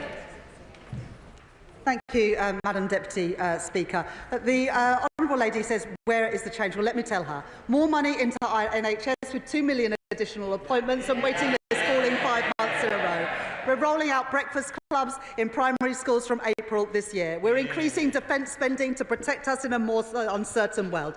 Additional support for carers, a living wage up, the Employment Rights Bill, and so much more. That is the difference we've made in 9 months, and we've only just got started. Now, the Honourable Lady talks about trade. Well, we believe in free trade. We are a small, open trading economy, and we benefit with trade links around the world, including with our single biggest trading partner, the United States of America. And it is right that we work with our allies in the United States to ensure that that free and open trade continues. That is in our national interest, and this government will always act in our national interest. At the same time, there is going to be a summit, as the Honourable Lady knows, between the UK and the EU in May, where we look to reset our relationship so that we can see more free trade and the better flow of trade, especially for our smaller businesses to be able to export around Europe. Now, the Honourable Lady talks about welfare. Well, the Honourable Lady has not admitted that there is a single problem in the welfare system as it exists today.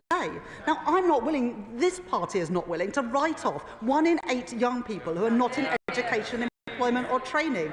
It's why, for example, we have just announced this week with my right honourable friend, the Education Secretary, an additional 60,000 training places to train people up in the construction industries of the future, and a £1 billion package of personalised targeted support, because there are many disabled people, and the Honourable Lady knows this, who are desperate to work but aren't getting the support, were denied the support by the last government. And that's why we have said that there will be additional support for the most sick and disabled, and that personal support for getting people back into work. And that is the right approach, so that we have protections for those who need it, work for those who can, and a sustainable system that is here for generations into the future. But I do want to take on the main point that the Honourable Lady makes, because the Honourable Lady wants all the money for public services, but she doesn't want to raise the taxes to pay for them.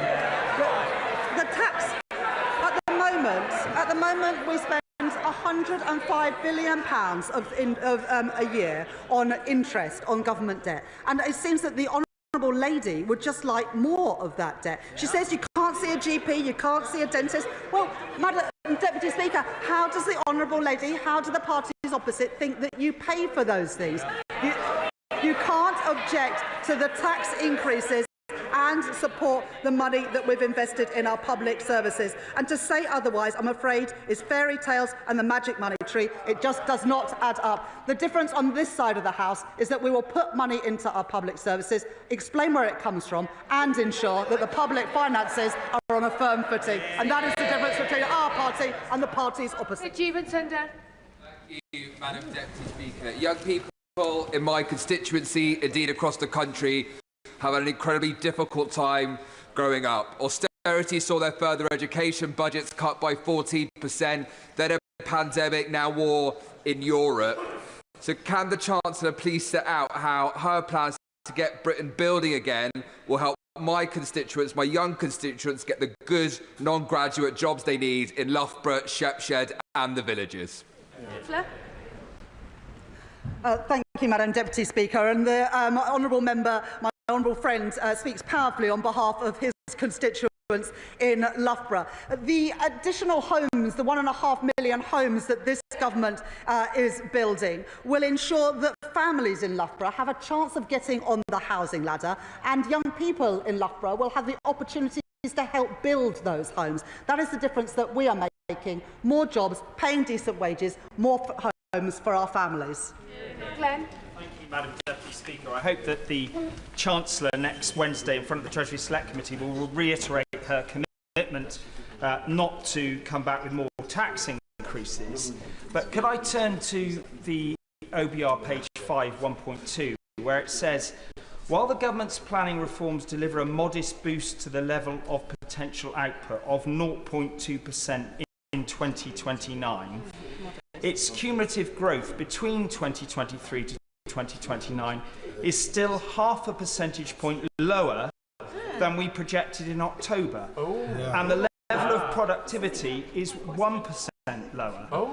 I'd like to know what the Chancellor thinks about that, and can she confirm that the Employment Rights Bill has not been evaluated by the OBR? Well, the key point that the right honourable gentleman says there is that from 2023 to the end of the forecast, cumulative growth is lower. But of course, this government didn't come into power in 2023. We came into power in July 2024. And what the OBR numbers show that the economy is bigger because of the changes that we've made. It's just a difference of the dates. I look forward to coming to the Select Committee next week, and I'm sure I'll take more questions from the honourable gentleman then. Yuan Yang. Thank you, Madam Deputy Speaker. The Chancellor has rightly championed economic stability in stark contrast to the previous government, indeed in stark contrast to the previous 5 Chancellors. Yet, as she has said, the world is becoming more unstable, and that global instability feeds through to rapid changes in official projections, which can constrain our room for action. Can the Chancellor reaffirm to us that despite these challenges, she will keep her focus on fiscal stability to meet the long-term missions of this government, to defend our country, to improve living standards, and to protect the most vulnerable in our society? Chancellor. Thank you. My honourable friend is absolutely right that her constituents, all of our constituents, depend on economic stability. It ensures they know how much they're going to pay on their rent and their mortgages. It ensures that they're not caught out when they go to the shops by prices constantly rising. And that's why, as a government, we've said to grow our economy, the number one thing that we need to achieve is economic stability. And that's why I'm so pleased that the Bank of England have been able to cut interest rates 3 times since the general election, and also that the OBR forecast that inflation will fall rapidly to 2.1% next year and then 2% in the years after that. Dr. Caroline Johnson. Speaker. Madam Deputy Speaker, schools face imminently a huge rise in costs due to the rise in national insurance contributions, and they had been reassured by the government that head teachers have been reassured that the schools will be recompensed with money to cover the national insurance costs. Yet Sir Robert Patterson School in my constituency, a great school, finds itself £33,000 short. Will the Chancellor commit to ensuring that Sir Robert Patterson, and indeed all the schools in my constituency, are given enough money to cover her jobs tax? Well, public services, including schools, have been compensated for the increase in national insurance, and I'm happy for the Honourable Lady to get in touch with me or the Education Secretary to set out the case of that school. But the only reason we've been able to put record investment into our schools is because the stability of return to our economy, including the tax increases that we had to bring forward last year to provide that extra money for our public services, including schools, in the Honourable Lady's constituency. Debbie Abrahams. Thank you, Madam Deputy Speaker. And I recognise the difficulties that my right honourable friend is facing in terms of fiscal challenges and so on that she inherited. And I also support the reforms that my right honourable friend, the Work and Pension Secretary, has set out. But all the evidence is pointing to the fact that the cuts to health and disability benefits will lead to increased poverty, including severe poverty, and worsened health conditions as well. So how will making people sicker and poorer help in terms of driving our economy up and then people into jobs? Chancellor. Well, as my honourable friend knows, in the Green Paper we're consulting on a premium payment for the most severely sick and disabled, because as a government we believe that those people who need support should get it. But like the Honourable Lady, I recognise that there are many people who are sick and disabled. There are many young people who could be working but were written off by the previous government. And that's why we're putting record investment in helping get those people back to work with guaranteed, personalised and targeted support, and you are half as likely to be in poverty if you are working, if you move from welfare into work. And we're determined to lift people out of poverty by ensuring that there are good jobs, paying decent wages, with the security that's guaranteed through the Employment Rights Bill. Bobby Dean. The OBR have said that the package of welfare cuts, the information they received was late, with insufficient detail, and the estimates are highly uncertain. They're saying they're now going to have to certify them in the next forecast. So can the Chancellor confirm whether that means that the government have to go further with even deeper cuts to welfare than they've announced so far today? Chancellor. Well, what the OBR have done is they haven't taken into account any of the package of measures to get people back into work, or looked at any behavioural effects of people making that switch into work. And what they've said in that document is that they're now going to spend the summer looking at the entirety of the package, including the efforts that we are making with a huge package to get people back into work. I'm confident that that personalised, targeted support will get more people into work, lift them out of poverty so they can support their families, and so as an economy we can benefit from their contribution. Rachel Maskell. Thank you, Madam Deputy Speaker. Fiscal responsibility, unlike with the last administration, ensures that people are paying less and it keeps the cost of living down. However, as a Labour Party, we've got an additional responsibility around having social responsibility. So can we look at those DWP changes again? Of course, protecting the most vulnerable, but it's those people just above that bound which are set to lose, and we're really worried about those. Councillor. I thank thank my honourable friend for that question, and I share the deep concern, all of us on this side of the House. In fact, I think everyone in this chamber shares the concern about the most sick and disabled who need support, which is why in the Green Paper we're consulting on an additional premium payment to the most severely disabled, but also, instead of writing people off and not providing the support they need to do a job that matches their abilities and their needs, that we're giving that personalised target support. And I was in a job centre in my own constituency in Pudsey last week, where there are amazing stories of work coaches helping people into work who are far from the labour market. We want to see more of that to lift people out of poverty, to help them achieve their potential. Dame Harriet Baldwin. Thank you, Madam Deputy Speaker. At the general election, the Chancellor promised growth and no increase in taxes. But as Chancellor, she has delivered no growth and a record increase in taxes. And now the Office for Budget Responsibility is halving her growth forecast this year, cumulatively 0.5% less over the forecast period. And more worryingly, they are also forecasting a 1% reduction in, over 1% reduction in productivity growth. Why does she think that is?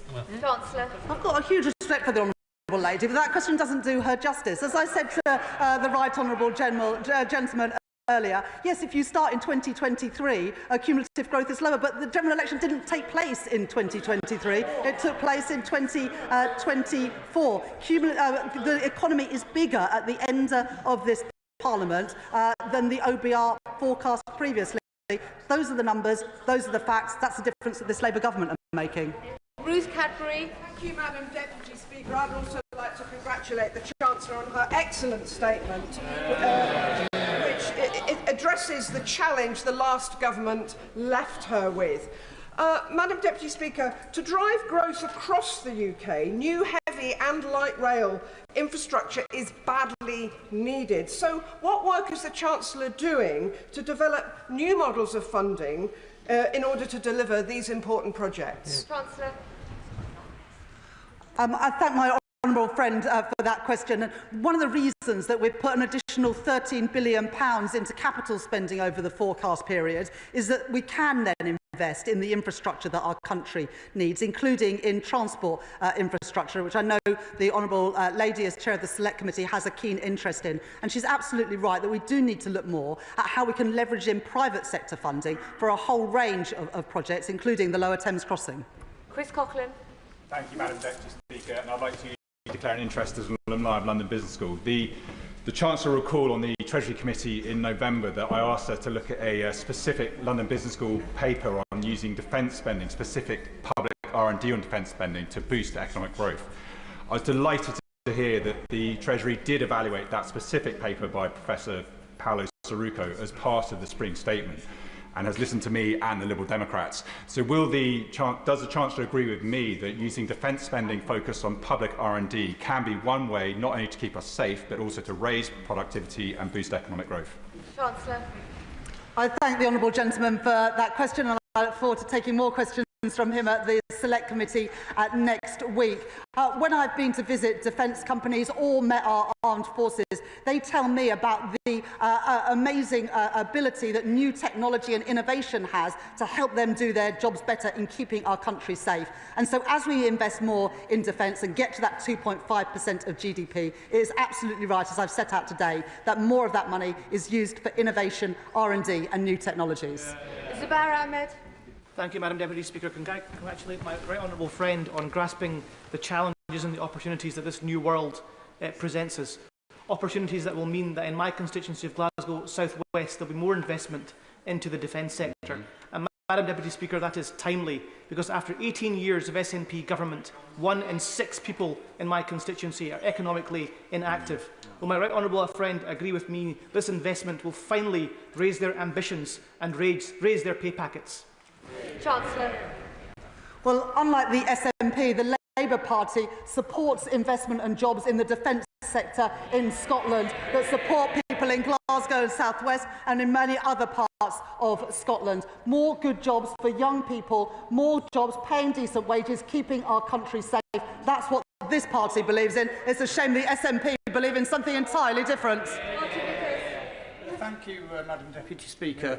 A cloud hangs over the economy in northern Lincolnshire at the moment, with the potential for significant job losses at the Scunthorpe Steelworks. In view of that, could the Chancellor give an assurance that funding will be available not only to look after any redundant workers, but also to attract new business and retraining for existing workers? Chancellor. At the general election, we set out our plan for a steel fund as part of the National Wealth Fund. I absolutely understand the concern of the honourable member and other honourable members in the House about the future of the steel industry in this country. We were able to improve the deal for Tata to protect more jobs in South Wales.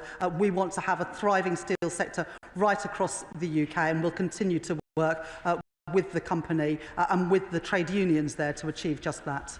Richard Bergen. Thank you, Madam Deputy Speaker. Making cuts instead of taxing wealth is a political choice, and taking away the personal independence payments from so many disabled people is an especially cruel choice. A disabled person who can't cut up their own food without assistance, and can't go to the toilet without assistance, and can't wash themselves without assistance, will lose their personal independence payment. So hasn't the government on this taken the easy option of cutting support for disabled people, rather than the braver option, which would be to tax the wealthiest through a wealth tax? Madam Deputy Speaker, there is nothing progressive, there is nothing Labour about not supporting people who are disabled and sick and young people to do jobs that are commensurate with what they are able to do. And 1 in 8 young people have been effectively written off by the party opposite, and we're not willing to leave them in that position. And we are consulting in the Green Paper on an additional premium to pay to the most sick and disabled, because we recognise that people need support from the state. But too many people are not given the opportunities to fulfil their potential, and we're not willing to carry on like that. In the budget last year, we got rid of the non-dom tax status, we increased capital gains tax, we introduced VAT on private schools, and we changed the rules of inheritance tax. So I don't recognise what the honourable gentleman says. Dave Dugan.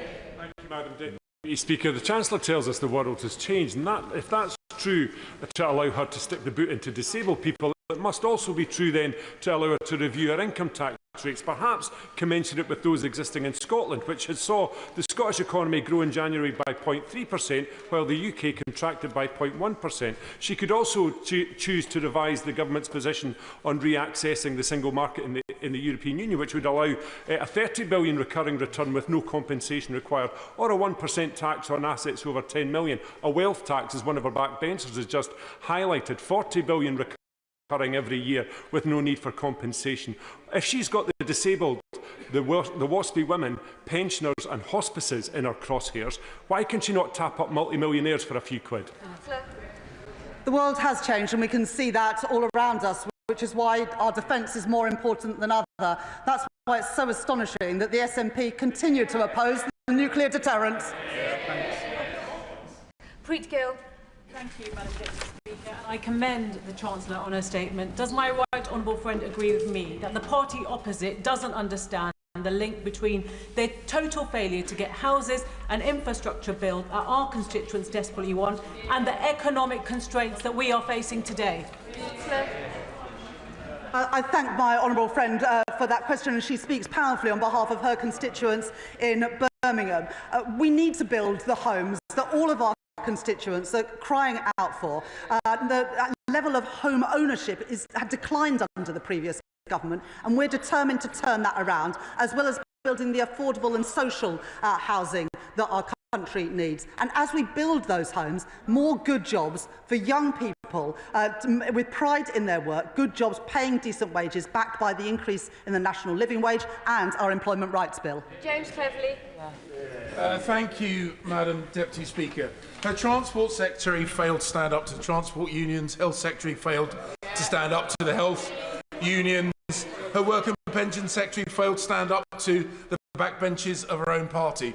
Her savings are predicated on getting rid of a whole tranche of civil servants. How can we have any confidence that she or the Prime Minister will stand up to the civil service unions? Today, as part of the Transformations Fund, we've set aside £150 million next year for redundancy costs for a voluntary exit settlement, showing how serious we are about reducing the size of the civil service after it increased to record levels under the party opposite. Michelle Strobin. Thank you, Madam Deputy Speaker.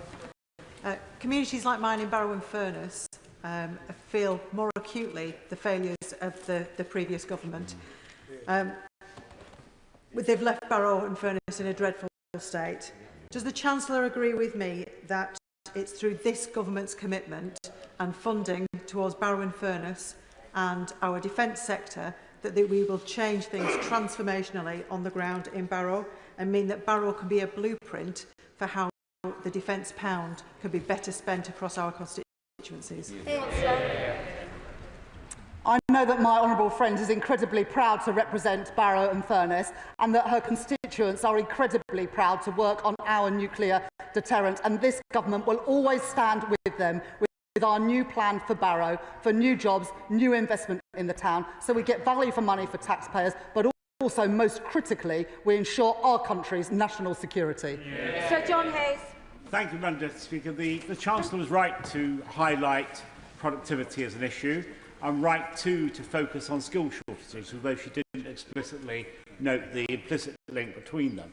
She failed, however, to say that her productivity ambitions have been scaled back and that the number of NEETs, young people not in education, employment, training, that she noted is growing, actually.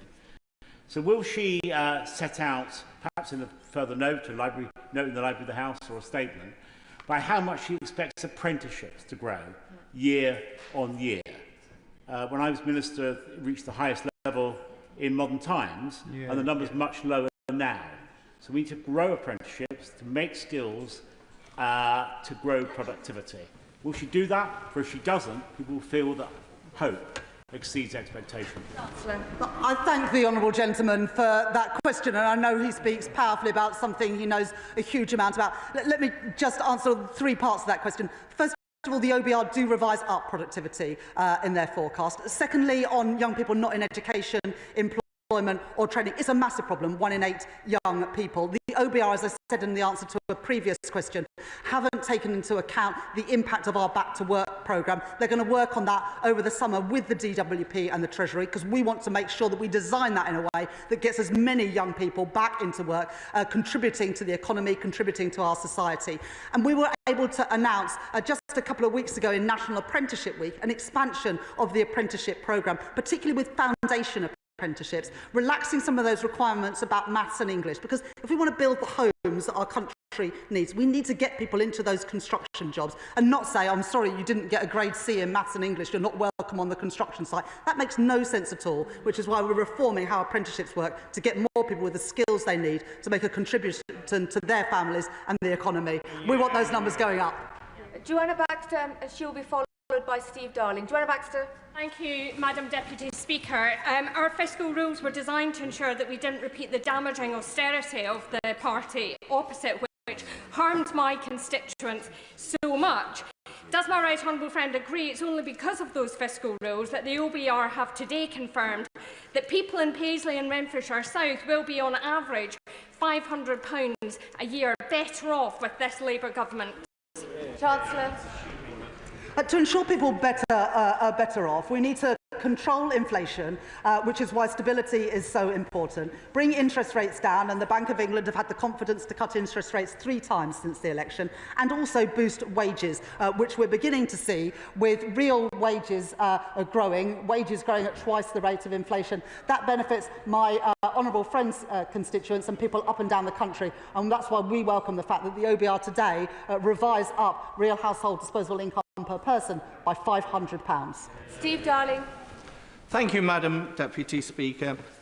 Today and last week, the Chancellor rushed through severe cuts to the benefit system that will hit some of the most vulnerable in our society. Whilst we should have considered benefit reform, this is ill-conceived. Can the Chancellor explain to the Chamber why she is choosing to balance the books of the nation on some of the most on the backs of some of the most vulnerable of those in our society. Chancellor. I have huge respect for the honourable gentleman, but I think everybody in this House and everyone in the country can see that the welfare system is just not working. When you've got 1 in 8 young people not in education, employment or training, 1,000 people going on to personal independence payments every single day, we can't carry on like this. The basic principles of this government is that people who need support should be protected. Those who can work should work, and we will support them with personalised, targeted support, and that we need a system that is sustainable. That is what the reforms set out by my right honourable friend, the Work and Pension Secretary, deliver last week, alongside the Green Paper, where there will be further consultation to make sure that those with the most severe need get the additional support that they are rightly entitled to. We have another 45 minutes. As questions are short, more members will get in. Imran Hussain. Thank you, Madam Deputy Speaker. It's absolutely right that the party opposite devastated our communities and left us with billions of pounds of debt. But it is not right that disabled people and the most vulnerable in our society should pay for that.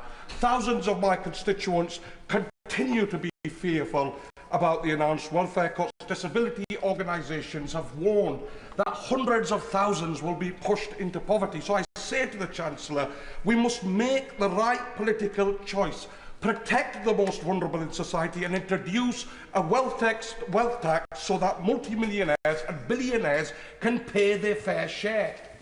Chancellor.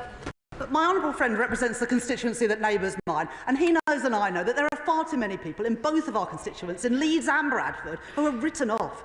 People who are not working, who are quite capable of working if they were given the support. People who may be disabled, it doesn't mean they can't work and contribute if they are given the proper support. And that's what the party opposite failed to do. That's what our government are determined to deliver. And we will work with disabled groups, we will work with job centres, including the one in Pudsey where I was last week, to make sure that we support people to fulfil their potential, not writing them off like the party opposite did. So Julian Lewis. Yes. I welcome the Chancellor's emphasis on defence expenditure and his support for the nuclear deterrent, but does she accept that by his actions in Ukraine, Putin has restarted the Cold War, and will she bear in mind that during the 1980s, up to the end of the Cold War, we were spending regularly between 4.5% and 5% of GDP on defence? That's the sort of scale that's really required.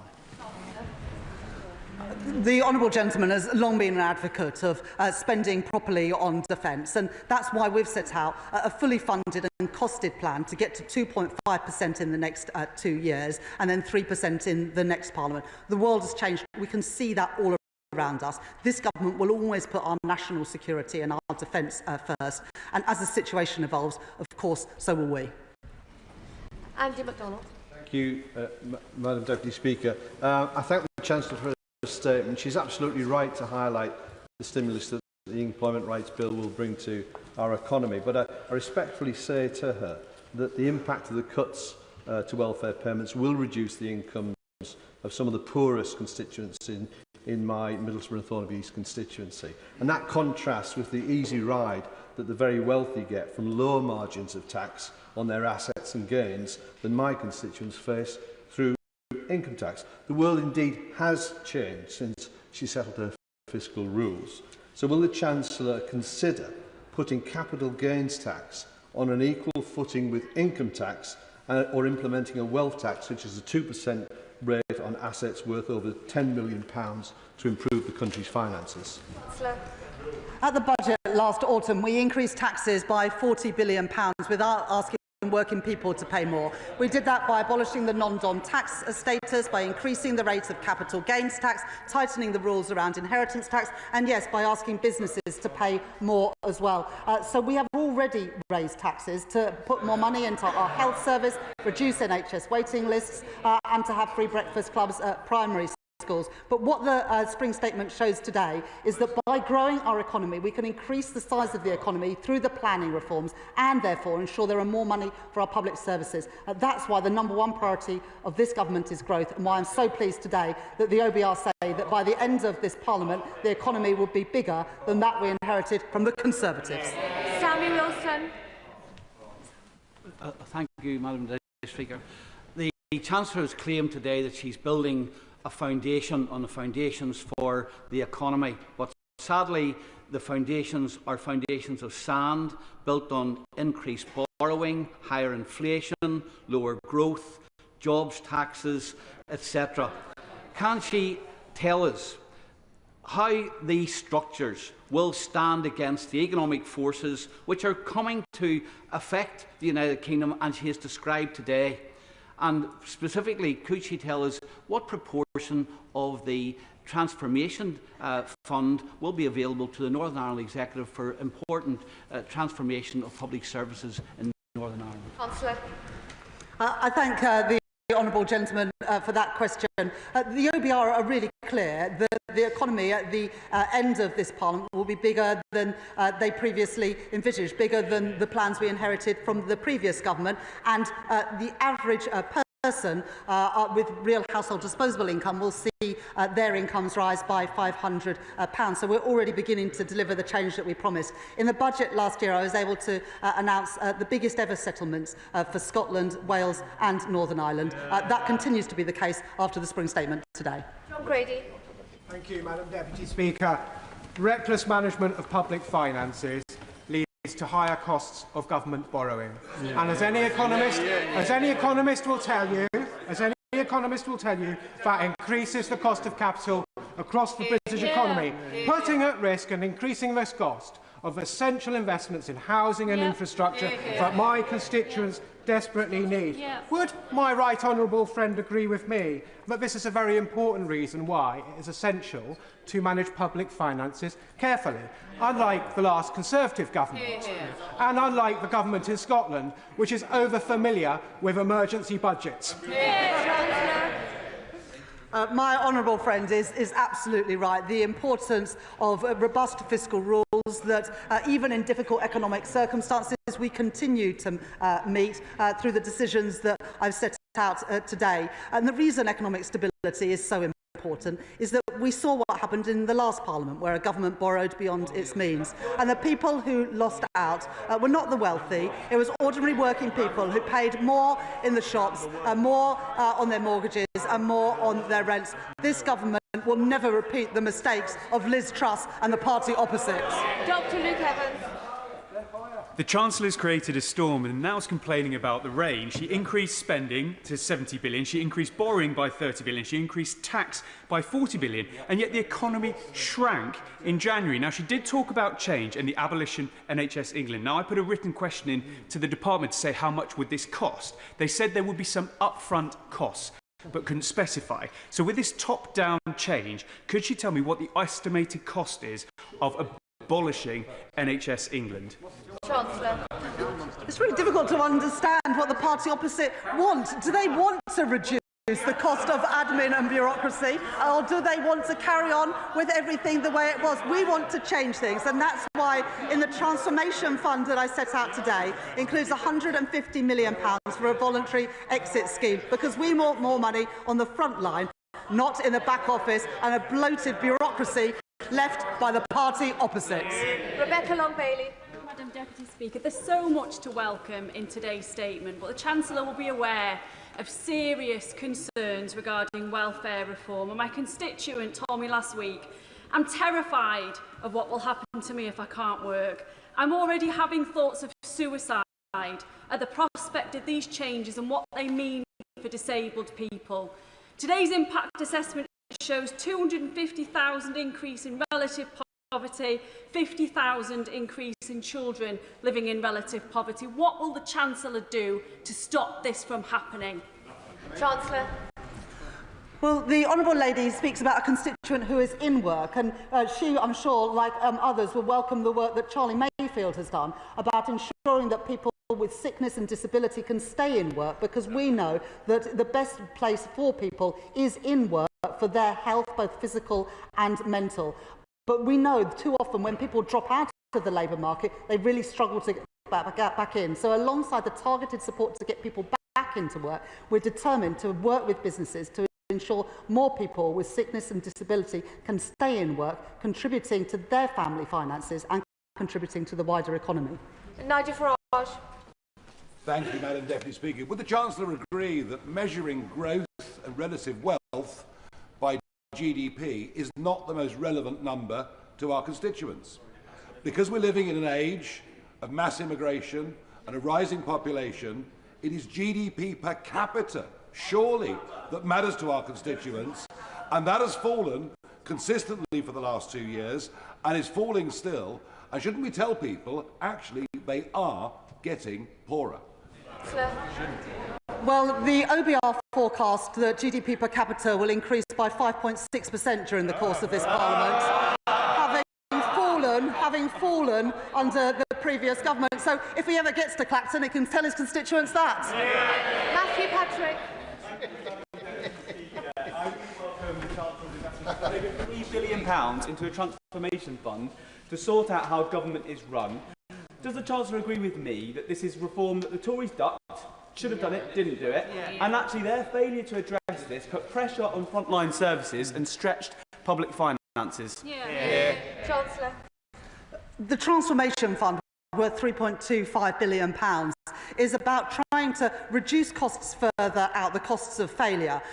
So that's why we're putting more money into recruiting foster carers, because we want to make sure that more children can get the best possible start in life. But we also know that if children end up in poor quality children's homes, that has consequences not just for their lives, but also for other services later in life. It's also why we're putting more money into technology in the probation service, so that we can make sure that probation works better for rehabilitating offenders, but also ensuring that people pay for the crimes that they commit. Alberto Costa.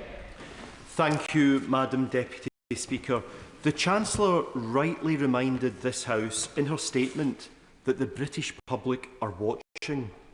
And among the British public watching are tens of thousands of the most vulnerable pensioners in our society. Can she please explain to the House what is Labour about removing the winter fuel payment from those having £13,500 a year? Next month, because of the triple lock which we've been able to protect, the basic state pension, the new state pension, will increase by more than £400. And during the course of this Parliament, because of the triple lock, which the Shadow Chancellor opposes, the triple lock will cost an additional £31 billion. So that's the protection that we're giving to pensioners, as well as record investment into our NHS, which of course older people use with greater frequency than anyone else. Zara Sultana. Thank you, Madam Deputy Speaker. The UK is the 6th richest country in the world, yet over 1 in 3 children and 25% of adults live in poverty. Since Labour came into power, 25,000 more children have been pushed into poverty due to the 2-child benefit cap. And now, according to the government's own impact assessment, over 250,000 people will be pushed into poverty as a result of these cuts, including 50,000 children. So I asked the Chancellor, who earns over £150,000 annually, has accepted £7,500 worth of free clothing, and recently took freebie tickets to see Sabrina Carpenter. Does she think austerity 2.0 is the change people really voted for? There's nothing progressive and there's nothing Labour about pouring more money into a broken system. Under the changes that we're bringing about, we're going to help young people who are not in education, employment or training by giving them targeted support. And as I set out in the statement earlier, the OBR so far have not scored any of the Back to Work programme, which is the biggest Back to Work programme that we've seen for many, many years. They're going to do that work over the autumn. But we know that the best way to lift people out of poverty is to get them into good work, secure work, paying a decent wage. We're increasing the national living wage, so it will go up by £1,400 for someone working full-time from next month, as well as the Employment Rights Bill, which ensures that people will have security at work. That's the difference that this Labour government is making. Adrian Ramsey. Thank you, Madam Deputy Speaker. The Chancellor knows that our economy has been driven to the edge over the last 15 years, with ordinary people forced to bear the burden while a small minority have amassed extreme wealth. This is something she could change, and her own backbenchers are lining up to argue for a wealth tax. So why won't she do the fair and right thing and introduce a tax on the very wealthiest, rather than launching austerity 2.0 and removing vital support from disabled and ill people? The best thing that we can do for our constituents is build the homes that they desperately need. And so I really have no understanding of why the Green Party voted against the planning and infrastructure bill this week. What have they got against to get families getting homes and young people getting jobs? Amanda Martin. Thank you, Madam Deputy Speaker. Today's defence announcement by my right honourable friend, the Chancellor, is fantastic news for my city. It delivers security for working people across the country and cements Portsmouth is not just the historic home of the Royal Navy, but the future home. Does she agree with me that after 14 years of the benches opposite, decimating all areas of our armed service, imposing 3 Portsmouth ministers on my city and axing shipbuilding from our city, it has fallen to this government to once again fix the mess inherited by you, by the people over there. Almost said you lot, sorry.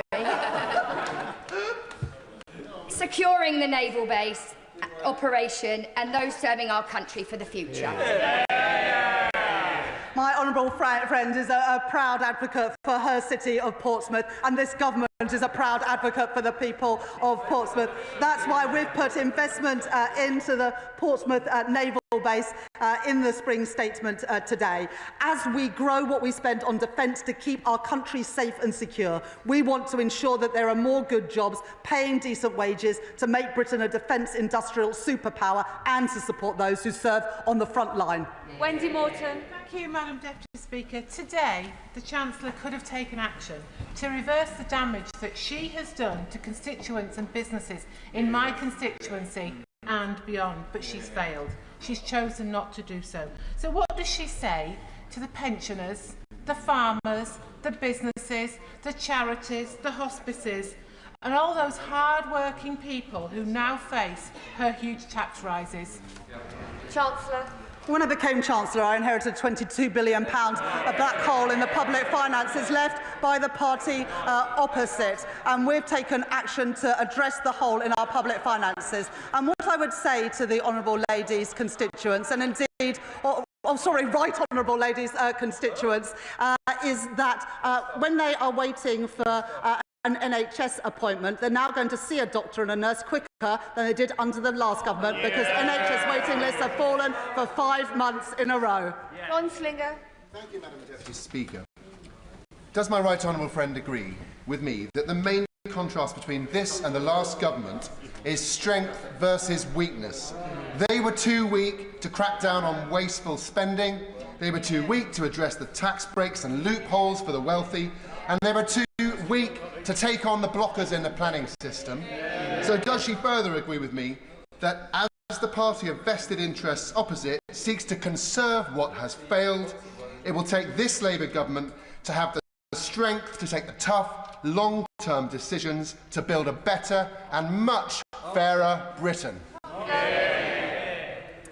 The OBR today have scored some of the planning measures that we've taken, which will mean that by the end of the Parliament, the economy is £6.8 billion bigger and will contribute £3.4 billion to our public finances and our public services. That's only possible because we are taking on the vested interests and getting Britain building, backing the builders, not the blockers.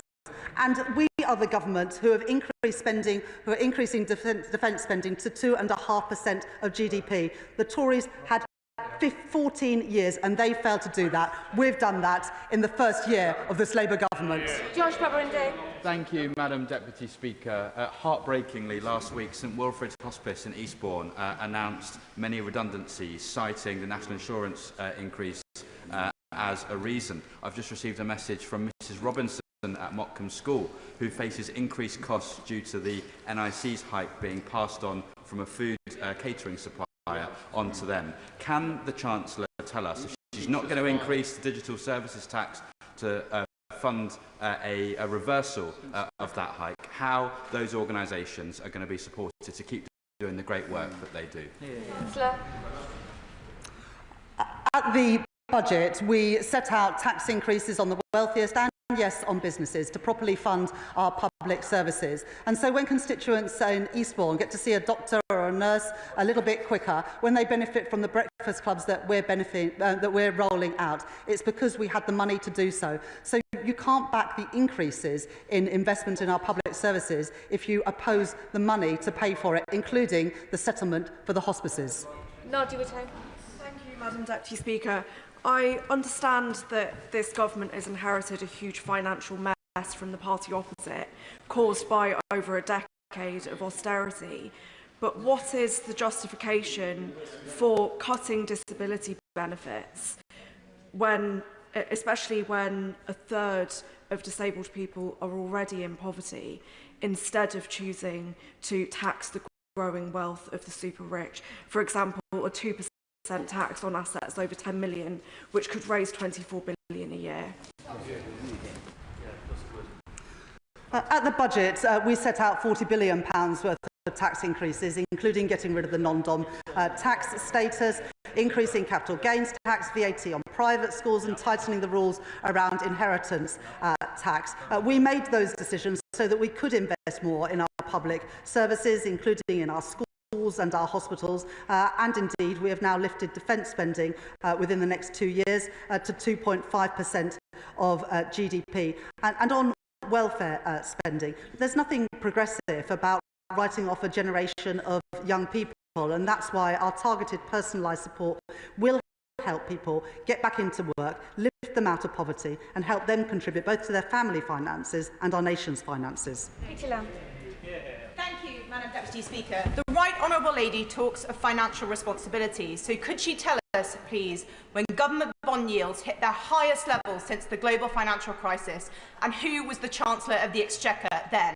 And if she needs a clue, we can bring her a mirror. Thank the Honourable Lady for that question. You can see, if you look at financial markets and follow them closely, that the increase in bond yields in the UK, in France and Germany have closely tracked each other.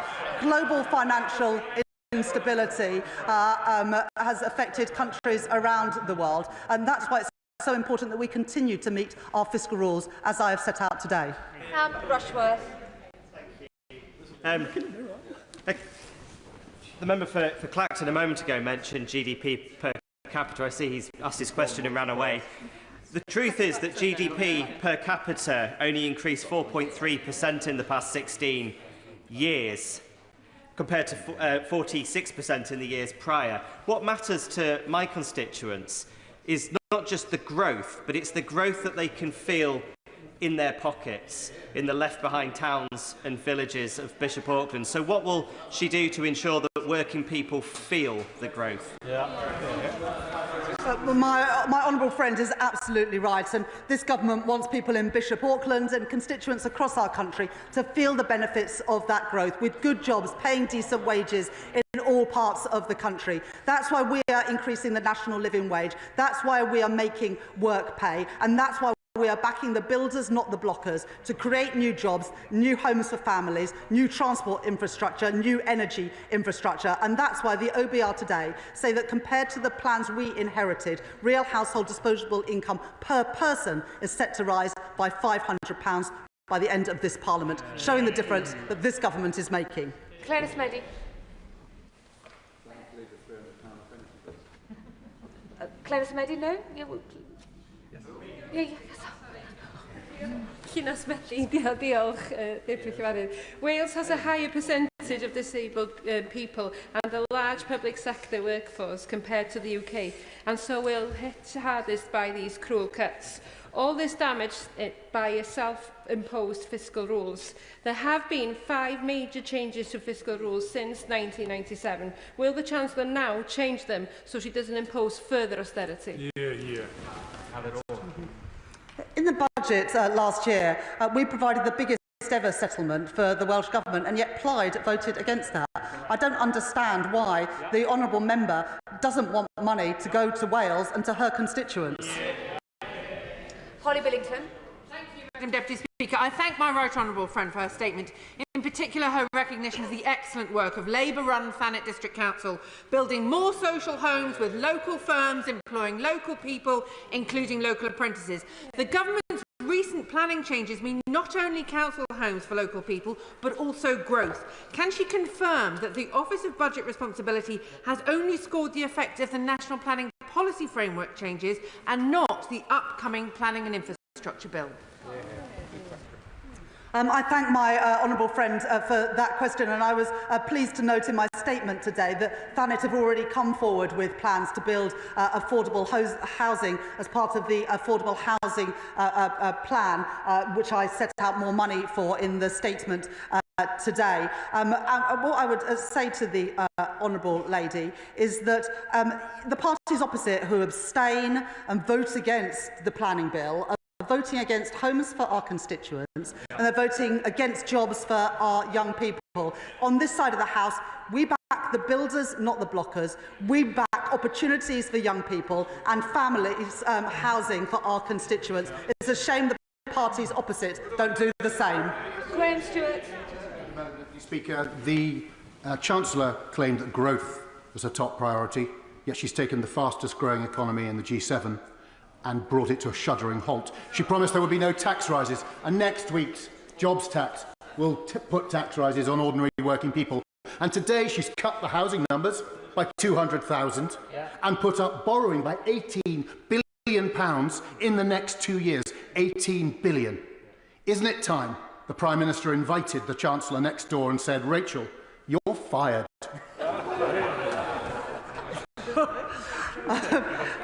The plans that we inherited from the previous government saw the OECD forecast the UK to have the slowest growth in the G7 this year. They're now forecasting us to have the second highest growth in the G7. So that is the difference that this Labour government are making, moving us up the league tables. David Burton-Sampson.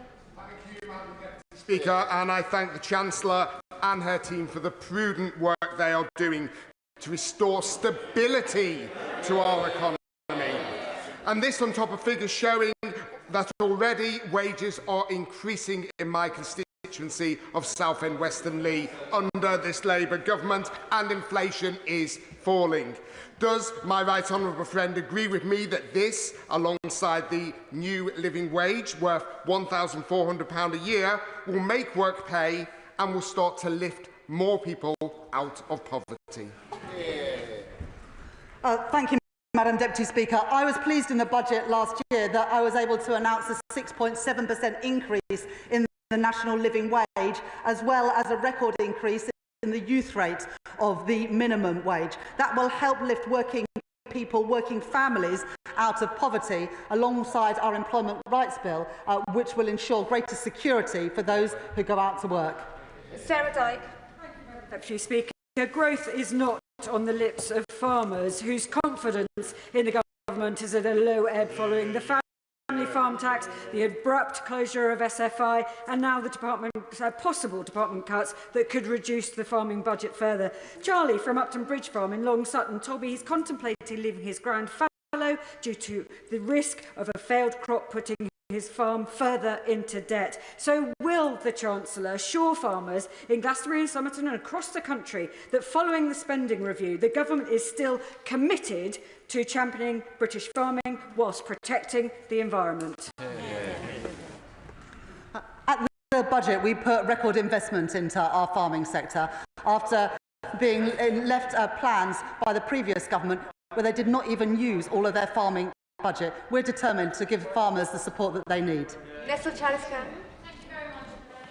Can I thank the Chancellor for her statement? I represent Barking, where she will know has some of the highest figures for deprivation in the country. And 20% of working adults there have no qualifications whatsoever. Does she agree with me that only through getting people the qualifications they need, creating jobs, can they ever improve their life chances? I thank my honourable friend for that question, and she speaks passionately about expanding opportunities opportunities for her constituents in Barking. The changes to the apprenticeship levy and the growth and skills levy is about ensuring that more people, including her constituents in Barking, can access those apprenticeship courses and those foundation courses. And it's also why just at the weekend we were able to announce an additional 60,000 places on construction courses to help people get jobs that pay a decent wage and offer security, which is what this government is all about. David Reid. Thank you, Madam Deputy Speaker. Given that the Chancellor chose not to mention Chagos in her statement, and given that she chose not to answer the Shadow Chancellor's question on Chagos, can the House now assume that this disastrous deal will not be going ahead, and more importantly, that the UK taxpayer will not be footing the bill? Well, as the honourable gentlemen know, our Prime Minister and President Trump discussed these issues when our Prime Minister was at the White House recently. We continue to work on those plans. The most important thing is that we protect our national security and can continue to operate out of that important base. Neil Duncan-Jordan. Speaker, point 1.14 in the OBR report outlines that the planned cuts to disability benefits will reduce personal independent payments for 800,000 claimants and cut health-related universal credit for 3 million families. Isn't it time we ask those with the broadest shoulders to carry the heaviest burden rather than the poorest in our society? I thank my honourable friend for that question. As I've already set out, the Office of Budget Responsibility in their numbers don't assume any changes in terms of people going back to work. That's what we're going to work on with the OBR, DWP and Treasury over the summer, so that we develop those plans to ensure that people aren't worse off, but they're actually better off because they can progress into jobs that suits their abilities and needs, because we want more people to have the fulfilment of a good job with security that pays a decent wage. Alex Brewer. Thank you, Madam Deputy Speaker. In a statement with significant problems, I do welcome the Chancellor's commitment to better military homes, which the Liberal Democrats have been calling for. Will the Chancellor clarify how much, by when, and will this include RAF Odium in my constituency of North East Hampshire, or is it just for those constituencies she listed which happen to have Labour MPs? We support military families wherever they are based in the United Kingdom, and we will set out more detail in the spending review in June. But already in the last few months, we have taken back into the public sector homes that were previously contracted out to the private sector, so we can make improvements to military accommodation, something that I know will be welcomed in her constituency and by military families across our country. Sarah Coombs. Deputy Speaker, my constituents in West Brom work hard and pay their taxes, and they want to know that the government treats that money with respect. I'm glad we finally have a Chancellor who is being careful with every pound of taxpayers' money so we can invest in the NHS, which has seen a 10% cut in the waiting list in my area. Can the Chancellor set out how she is drawing a line under the waste and chaos of the previous government and finally putting our public finances back on a stable footing?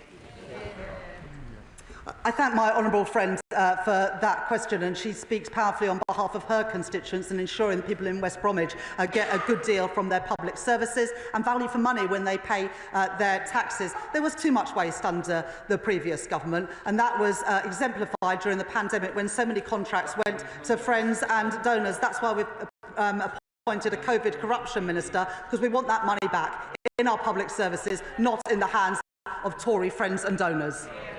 Jeremy Corbyn. Thank you, Madam Deputy Speaker. There are 4.3 million children living in poverty in our society.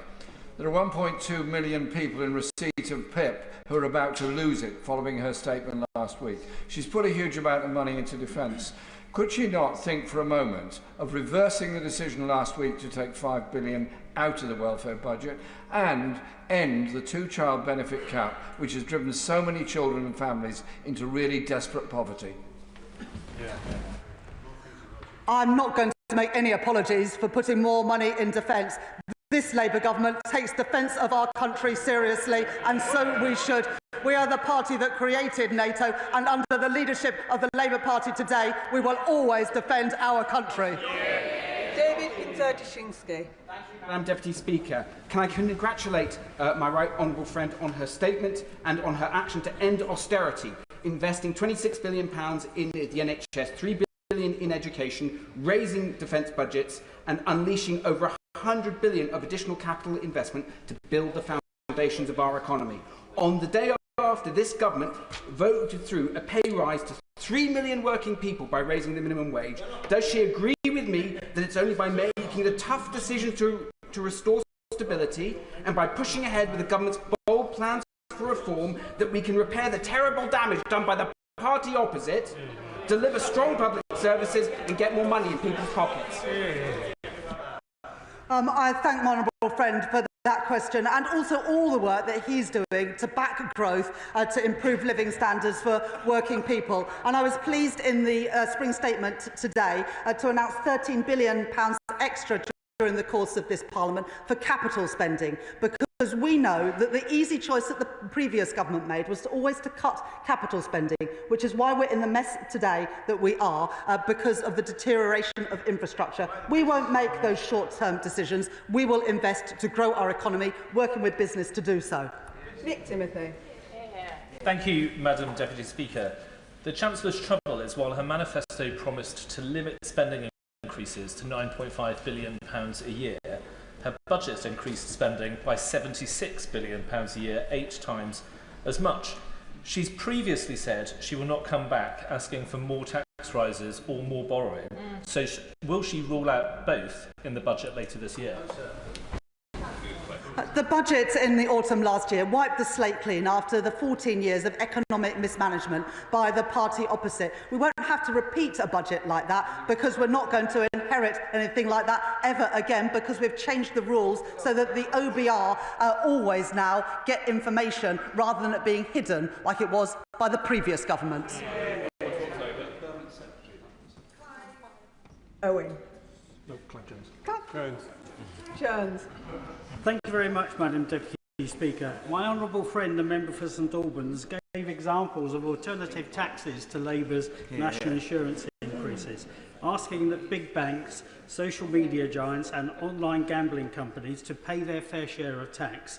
Can the Chancellor confirm she has heard these Liberal Democrat alternatives and explain why she isn't listening to these fair and sensible proposals?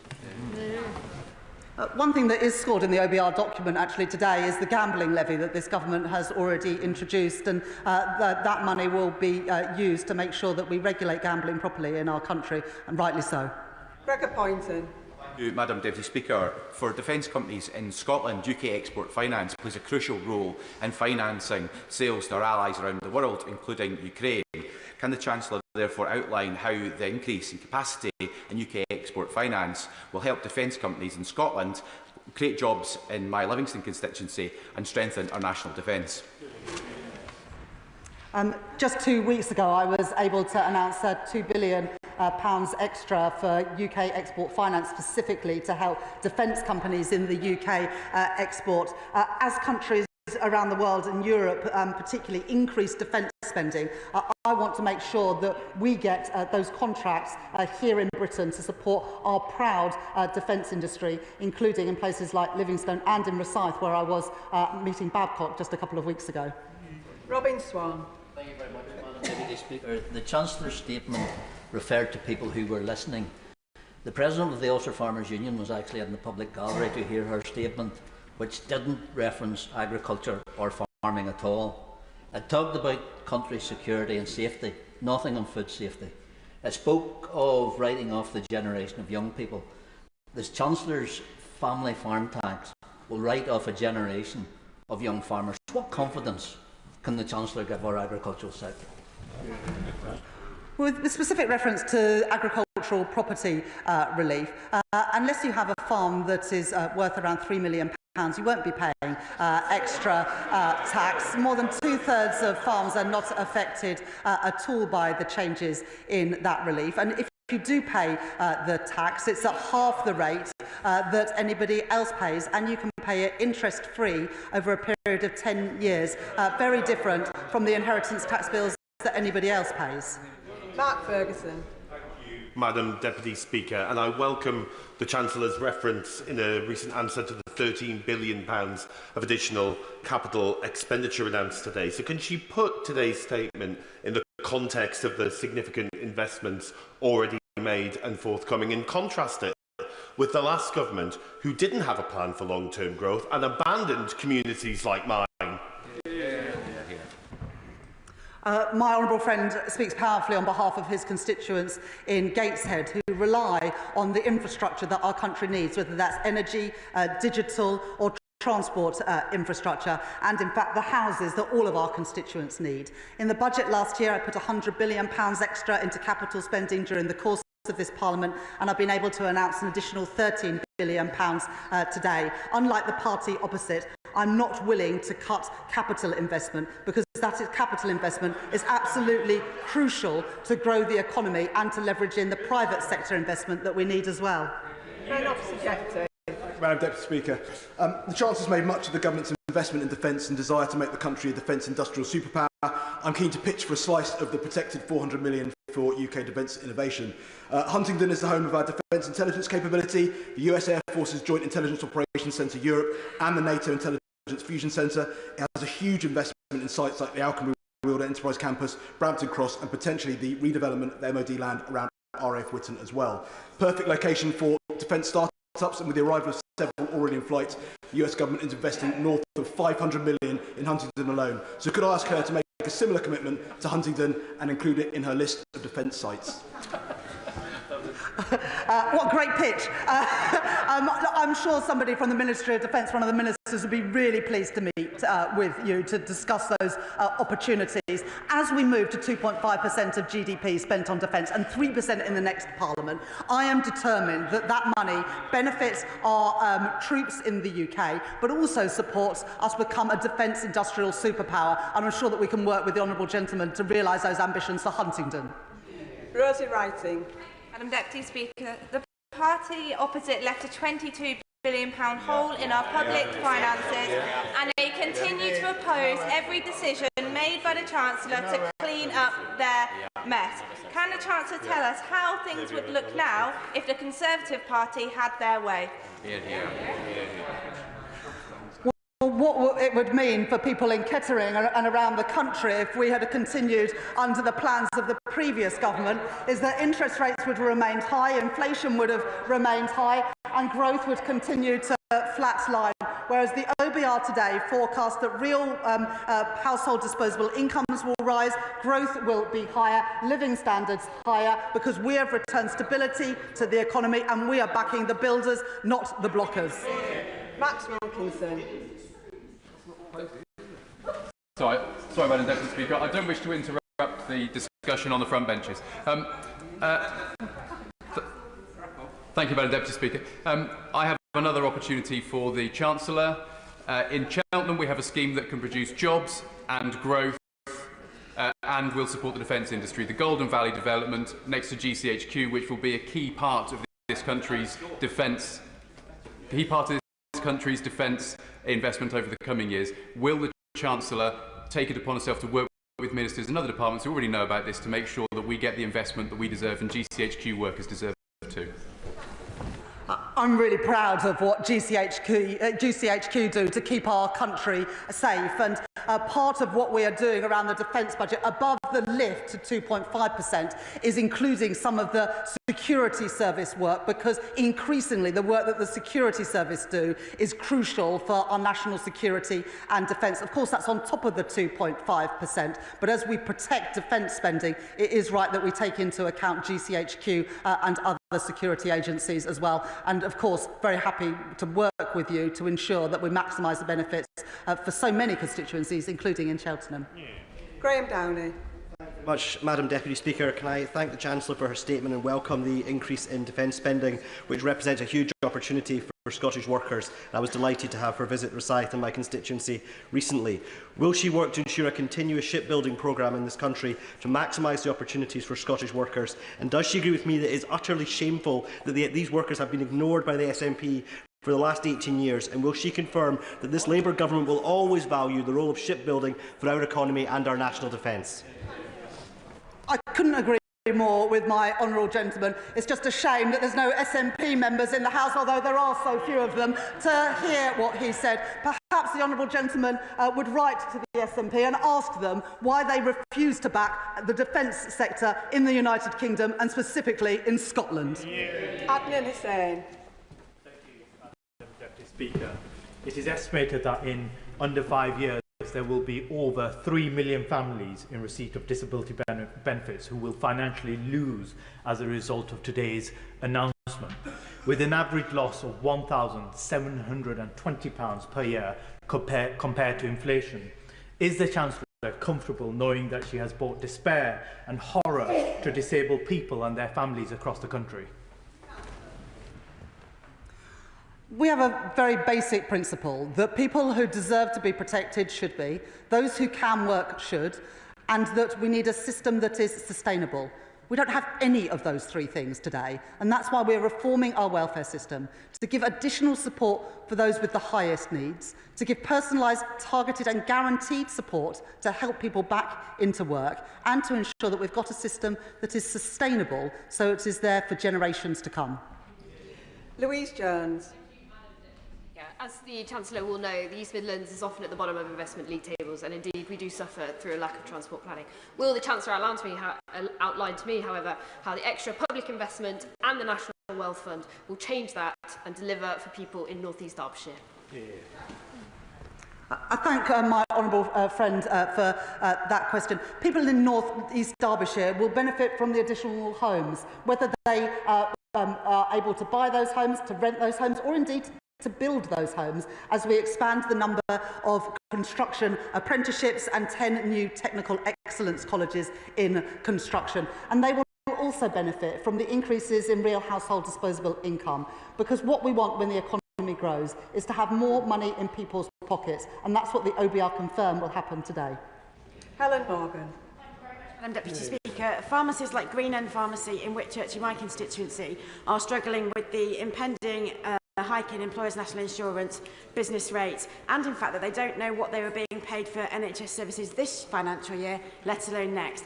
Can the Chancellor confirm whether Pharmacy First will be continuing beyond the end of next week? Well, I'm sure that the relevant Health Minister would be willing to meet with you to talk about that. But because of the investment that we put into our National Health Service last year at the budget, more than £20 billion of additional funding, we are able to start to rebuild our NHS, reduce waiting lists. Indeed, we have done that now for 5 months in a row. Madam Deputy Speaker, as we secure Britain's role in a changing world, I welcome the Chancellor's focus on defence innovation, and I thank her for referencing my community, Aldershot and Farnborough. We are ready to serve. When it comes to defence innovation, too many small and medium defence businesses in my community struggle to get access to the banking and finance facilities they need, often on the basis of self-imposed ESG criteria. Will the Chancellor join me in welcoming the investors and financial institutions that have responded to the campaign that I am leading with my honourable friend, the member for York Outer, calling on our banks and our fund managers to broaden their approach so that we can defend our country, support Ukraine and fire up our industrial base? I was pleased to be able to mention my honourable member's constituency in my statement today. As home of the British Army, on behalf of this government, we thank the people of Aldershot and Farnborough for the service that they give our country every single day. And my honourable friend is right to mention the importance of companies in the defence sector, whether they're big companies or small, being able to access finance. That has never been more important than it is today. When we see the threats posed from Putin continue to grow. And so I urge everyone in financial services services to do their part to make sure that our fantastic defence start-ups have the money that they need to grow and help defend our country and our values. Final question, Jim Allister. Would the Chancellor better explain how the civil service cuts will translate into the devolved regions and the impact on future block grant allocations? And are there lessons to be learned from the fact that in 2015 the Northern Ireland Executive had a voluntary exit scheme upon which they spent £700 million and then proceeded to re-engage hundreds of civil servants as agency workers? Are there lessons there? That is a really important point that the honourable gentleman made, and that's why we haven't set a number on the number of the reduction in the size of the civil service and instead have made it an admin target, because what we don't want to see is the number of civil servants fall and then the number of agency workers and consultancies increase. So absolutely this government will learn from failed efforts both of the UK government under the Conservatives and other administrations in the past. That concludes the statement, and I'll give the House a few moments to settle down before we come to the 10-minute rule motion.